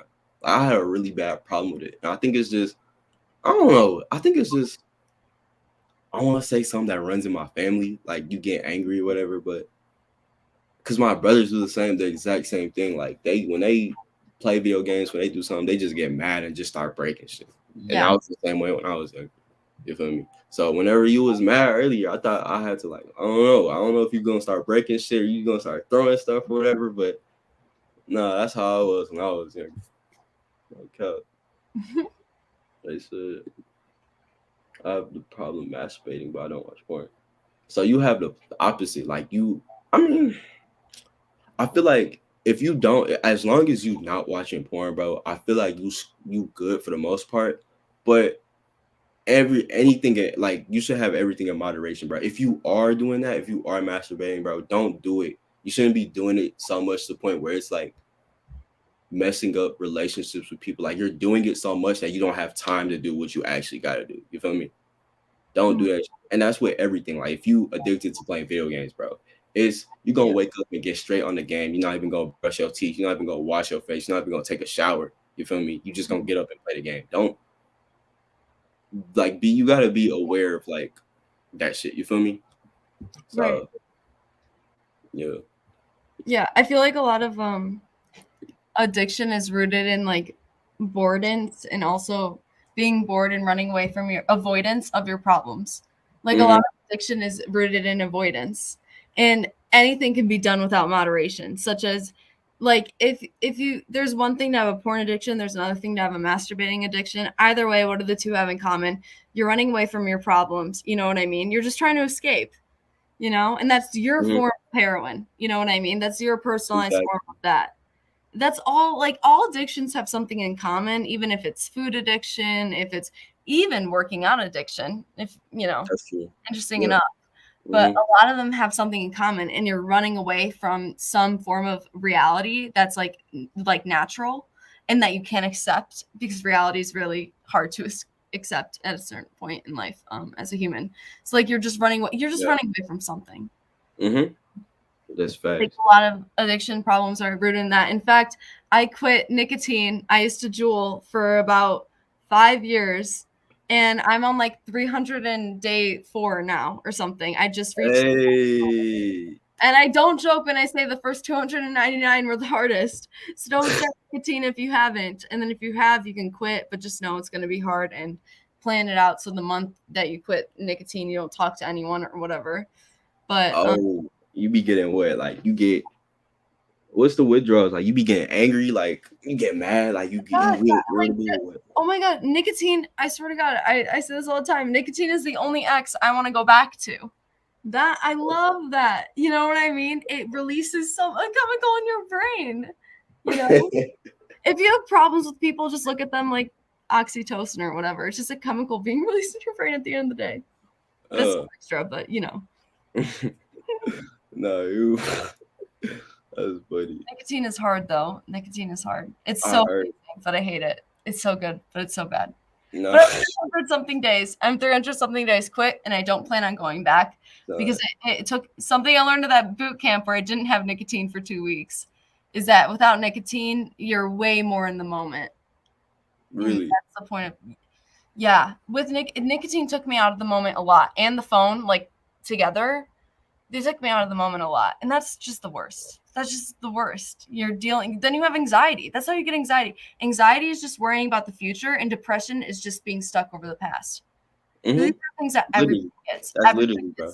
And you're not broken if you've been diagnosed with anxiety. Don't think that. You know what I mean? And depression. I've been depressed. I've been anxious. Thanks. Literally every day. Every day's a new day. Like I go through, but to me, their moods, they're not. I don't want to be too controversial, but I don't want people to think that their life is sentenced to anxiety because they struggle with that. You know, you can always get out of it. You have so much more power than you even could ever know. But life is tricky, and it was built like that. There's a lot of traps. It's a lot of exactly, bro. Exactly. Nah, you spitting. Hey, you know what you said about it's funny how you said a workout addiction. Hold on, let me hide this comment. But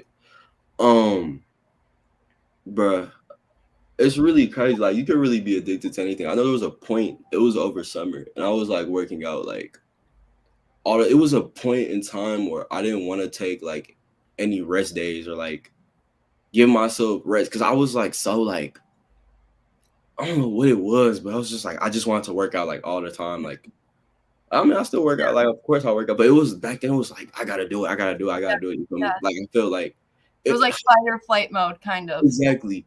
And I wanted to do it so much. Like I never gave myself like the opportunity to rest. And like for all my guys that like y'all gym heads, bro, I would literally every workout that I had, I would like try and set a new max, bro. Like I would literally be pushing myself to the limits every workout, bro. Every workout. And yeah, I was making really good progress, but like I felt like shit, bro. My body felt like ass, bro, because I never let myself rest. You feel me? So and then it got to a point where like there was weight that I was lifting that I couldn't lift anymore because my body was too tired. You feel me? Like I couldn't get this shit up. I'm like, what the hell? I used to get this shit up like literally a week ago, but I can't no more because I'm overtraining the fuck out my muscles, bro. Yeah. Yeah. You're over exhausting yourself. And the thing with that is, to me, like, I know exactly what you're talking about in like different ways. Mm-hmm. But to me, that speaks volumes because I do think there is a certain, facet of guys that get addicted to working out and get addicted to going to the gym and that get addicted to pushing themselves too hard. And then also, not only do they physically push themselves super hard, in their head, they have a sort of like demon voice, this like this bad sort of like, you can call it like sort of like it starts with like, in order to put your feet to the fire, I kind of have to yell at myself like a drill sergeant. You build a drill sergeant voice in your head, but what you don't realize is that's not sustainable. And that'll actually hurt you in the end, is that drill sergeant voice, because it lacks so much self-love. And then that drill sergeant's like, get up, go to the gym, do this, blah, blah, blah. Exactly. First of all, it doesn't even fix the deeper issues. It's all a form of like sort of running away from something. And then second of all, a lot of guys that have this problem or whatever, like will actually like then they also have relationship problems too, because they see a feminine voice or whatever where it's like, oh, you did so good or whatever, and they don't allow themselves to have that feminine voice within their own head. So then they latch on to that. But little do they know you can have a masculine and a feminine voice inside your head at the same time. And that's balance, and that's the key to life. But it becomes really difficult when you're pushing yourself too hard. You're gonna fail because at a certain point you're just a human. In our nature to not do things good. That's why there's so many idiots. Like as you grow older, you realize that there's so many idiots out there in the world, and that's like, you know, literally, man. they're No, built to be kind of dumb, like humans are, you know, with the ability to kind of overcome it, but it's so much more difficult than they say. Hold on, let me get to this. I went back a little while, man. They're snapping about a peanut. Bro, you have no idea, bro. Oh my gosh. This Akash, bro, you ain't got no idea. You just gotta go back and just watch the stream, bro. Go ahead, Akash. If you want to go back, just start from the beginning, bro. Boost my my watch hours up and just watch it, bro. It's crazy, man. No cap. But yeah, like, and you know, just not being satisfied, I guess. I remember it was like whenever I did take my rest days, like I just didn't feel like I was doing shit, you know? Like it was so bad, and like it was just, I only took a break. I only decided to actually rest and whatever because I noticed like I wasn't getting the results I wanted. So I'm like, you know what? Let me try like actually just taking a whole week off and just resting. And then I noticed that whenever I got back in, you know, I was actually doing better than before. I'm like, oh shit, maybe if I like, I actually rest more and recover and like sleep better. Yeah, allowed yourself that form of self-love. You gotta allow yourself that in between. Exactly. Otherwise, you'll mess up. You gotta allow yourself to love yourself for just the bare minimum, because we aren't like actual like superhumans. Like we literally can't. Like in theory, it sounds so fun, but in actuality, it's impossible. And then you just hate yourself. You're like, oh my god! But it's like you're not as dumb as you think that you are. You're just being too hard on yourself. Literally, bro. Literally. Let's see. Hey, this is the thing. Okay, everybody in the stream, we're gonna stream for like 15 more minutes, and then I'm gonna wrap it up. So if y'all got any questions, we're gonna keep talking, but if y'all got any questions, whatever, for these last 15 minutes, go ahead, drop them. And yeah, we just chilling out. It's a little conversation. It's cool. It's cool vibes. I'm appreciating this conversation. This fire, like for real. Yeah. But yeah, there's a question. Amanda, you fuck with editors/editing? I don't even know if I post videos, so I have no idea. I have no idea. Yeah, she don't. Yeah, she don't do that. At least not yet. Yeah, I don't know. Oh yeah, go ahead, sub to her in the description. Y'all feel me? Go ahead, get her to. She famous, bro. She Hollywood, bro. Get her to 2,000, bro. For real. She famous, y'all. No cap. But yeah, let's see if I have any like questions on here that I left out. You feel me? Let's see. Oh wait, bro! I slept on this. Hey, I don't know if TJ's still in here. He had a question though that I completely like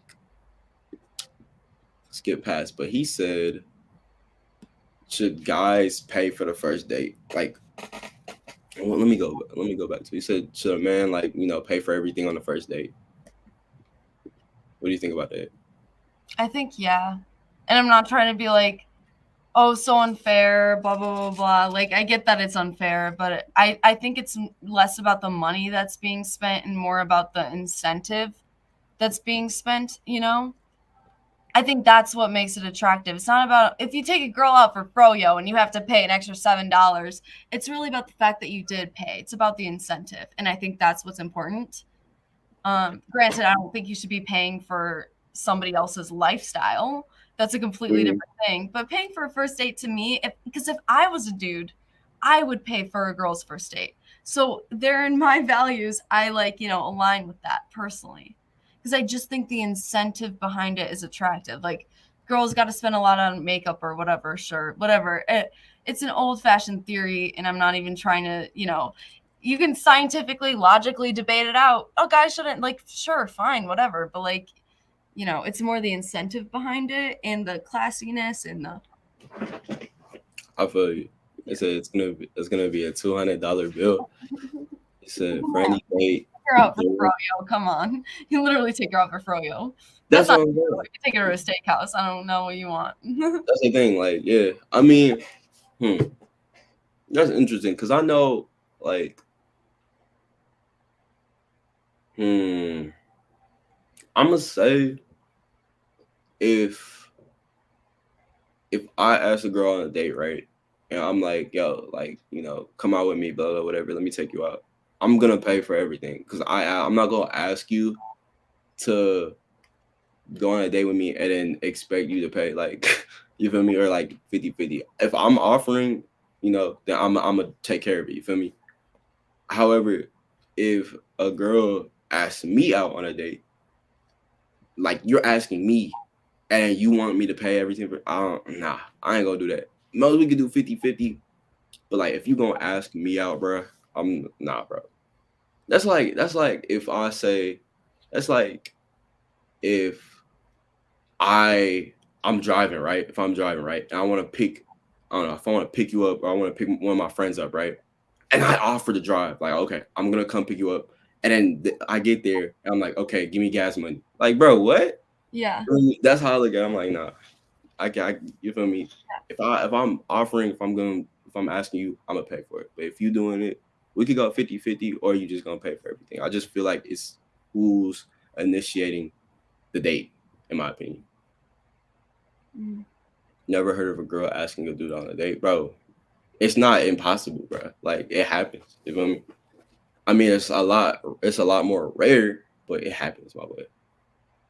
So, if there wasn't porn addiction / no more porn, more relationship would last longer and would be better. Facts or not? Facts. That's facts. That's facts. I agree. Like, I done heard stories, even Terry Crews, his porn addiction, like, almost like the relationship almost ended because of the porn addiction, because his wife was like, either you take care of this, you fix this, and if you don't, I'm gone. You feel me? So, and porn is just like, it takes such a toll on, like, not only your brain, not only the physical, but like your mental and your spiritual and deep down. You feel me? That it just, I don't know, bro. But yes, I really believe this. If there wasn't porn, bro, like so many relationships would be better and healthier. You feel me? That's what I think. That's just my opinion, though. Pierre, what would you do if a girl takes you on a date and then when the bill comes out, just looks at you, bro? I'm gonna be like, bro, are you serious? I'm not gonna leave her. Like, the bill's gonna get paid, but like, bro, I'm not gonna pay everything, bro. There's no way you just gonna ask me out and then expect me to pay everything. Like, that's crazy to me. Like, that's such a crazy concept to me, bro. That is crazy. You know what I mean? Like, that's wild, Johnsy. But if she does that, I'm be like, we can go 50-50, but I'm not gonna pay everything, bro. You asked me to come here, type shit. How you handle people talking shit about you or trying to bring you down? Mary, you want to answer this?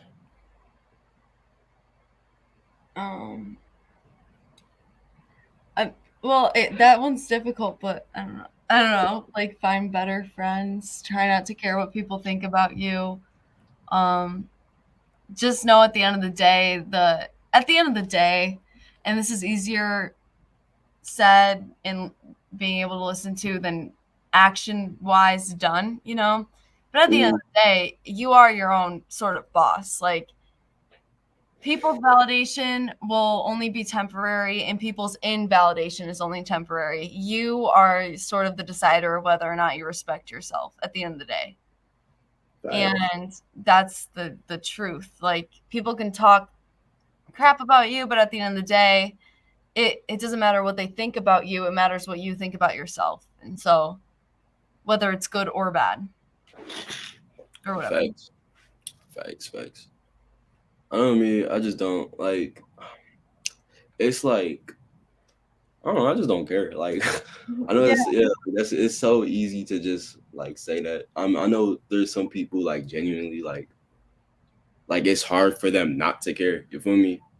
But me, it's just like, if it's not like, I don't know. It's just, I just don't care. Like, it's just like, bro, it's like, if it's not really like, I don't know, like important, like if it's not valuable, bro, it's just not nothing. Like, I just don't care about it, And if it's like, why are you, somebody hating, like, why are you wasting your energy? Why are you wasting time out your day to like do that. Like that's weird. Like that's lame. Like it puts me on a pedestal because it's like, why am I so important to you? Like why did I, what did I do for me to be in your head like that? You feel me? Right. It's just funny to me. So I laugh at it. That's why I don't care about it. For real. I wouldn't say nothing to him. Sometimes, I mean, there's a difference. I will say this. There is a point where it definitely depends, bro. It definitely depends. Because, like, let's say this. Let's say you in, like, if you on the internet, right? Just on some internet shit. Like, if somebody was in the stream talking crazy, like, just, I wouldn't address it because, they wouldn't say it face to face. I know that. And two, it's just the internet. You feel me? Like, it doesn't matter. But if you in a room with people, you feel me? If you're in a room with people and they talking crazy about you and they saying stuff, you at that point I feel like you do gotta say something because like don't let people bitch you. You feel me? Like I'm not gonna be bitched. Like you're not gonna say shit like right there. And I'm just gonna sit there and just be like quiet, right? So handle that. Like you don't gotta be too crazy, but like you gotta know which situations to handle and which situations to just not care about. You feel me? Because like if you let people talk crazy about you, if you let people disrespect you, and you don't really like do something about it, if you don't say something about it, they're gonna think it's okay to keep disrespecting you if you're not doing something about it. You feel me?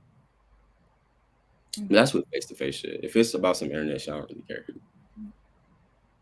He said, "Yo, Pierre, when doing your ab workout, my spine be hitting the floor heavy and that shit hurt. If I put a pillow, does that lessens the workout, or do you suggest going outside in the grass?" Yeah. See, the thing is, like in my house, like I have, like in my room is carpet, and if I'm not in my room, like outside or some shit on the grass, right?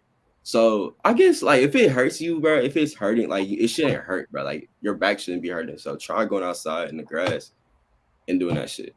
You feel me? Like you don't want to be working out and you like, yeah, like it's supposed to hurt, but you don't want to be like hurting type shit, like in pain. You feel me? That's not what I'm supposed to do,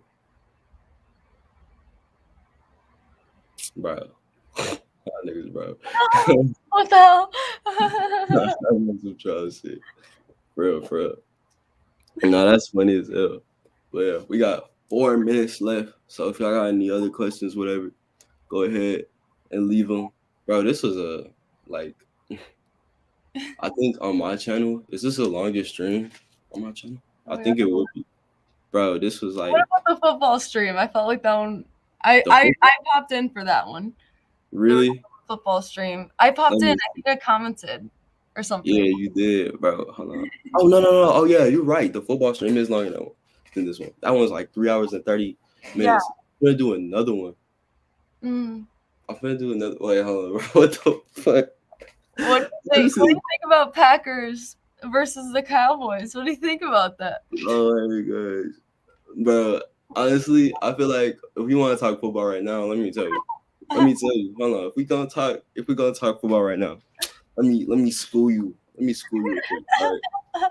So, if the Packers and the Cowboys played right now, if we talking December 30th, 2021, I'm gonna give the edge right now. That'd be a good game, but the way the Cowboys are playing,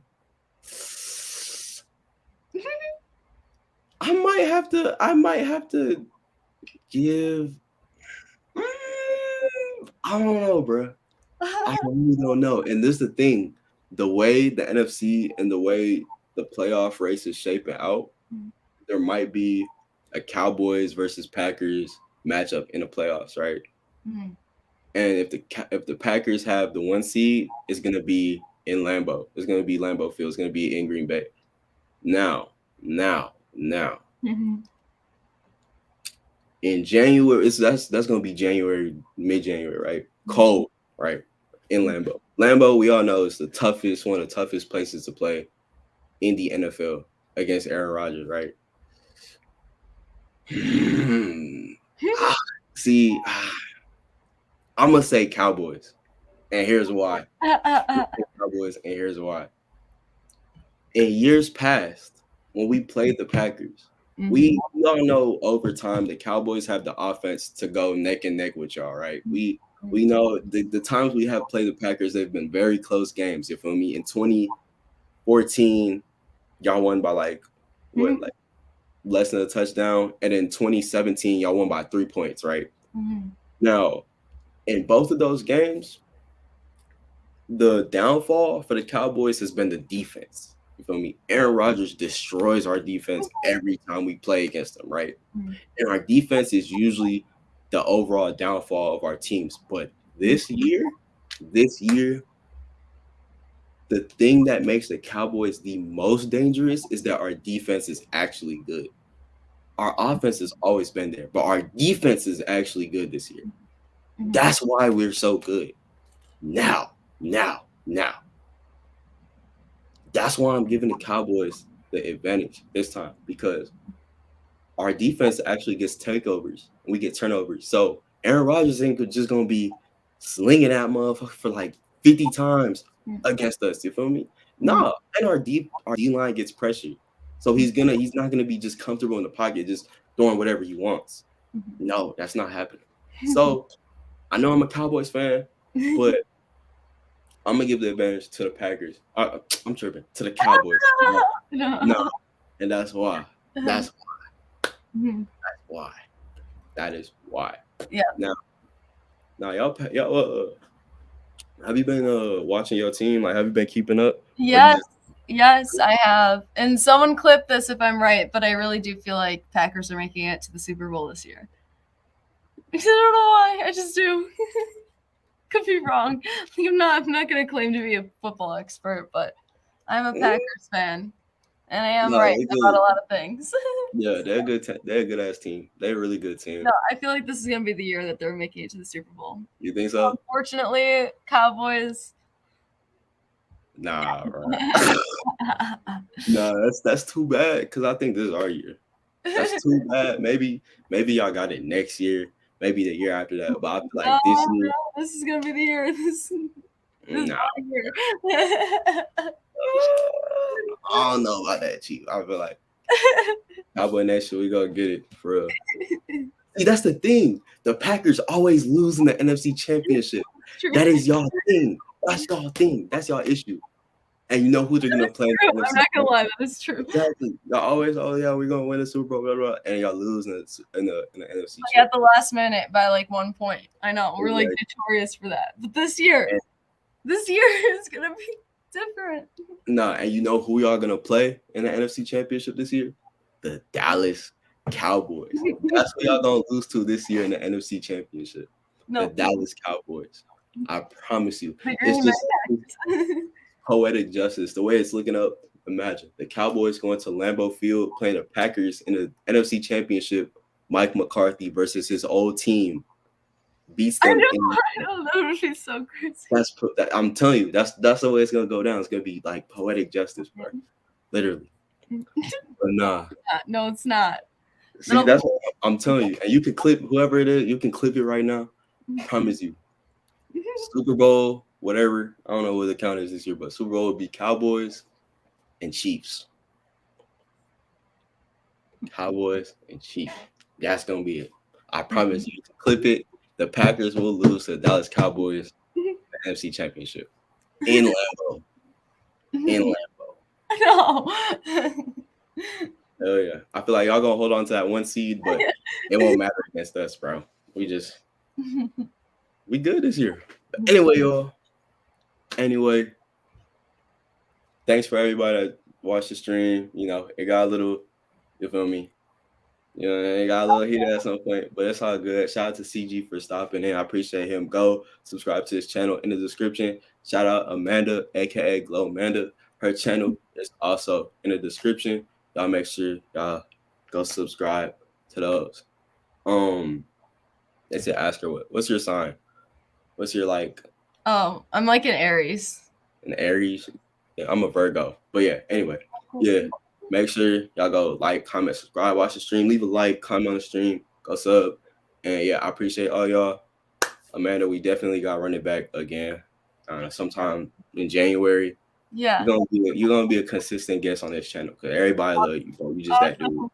That's great. Yeah. Real. They said Amanda upload. That's still in the air. You feel me? If she does, she does. If she don't, she just gonna be on here. You feel me? But anyway, y'all. Thank y'all again. I love y'all so much. And take care of yourselves. Peace. Bye.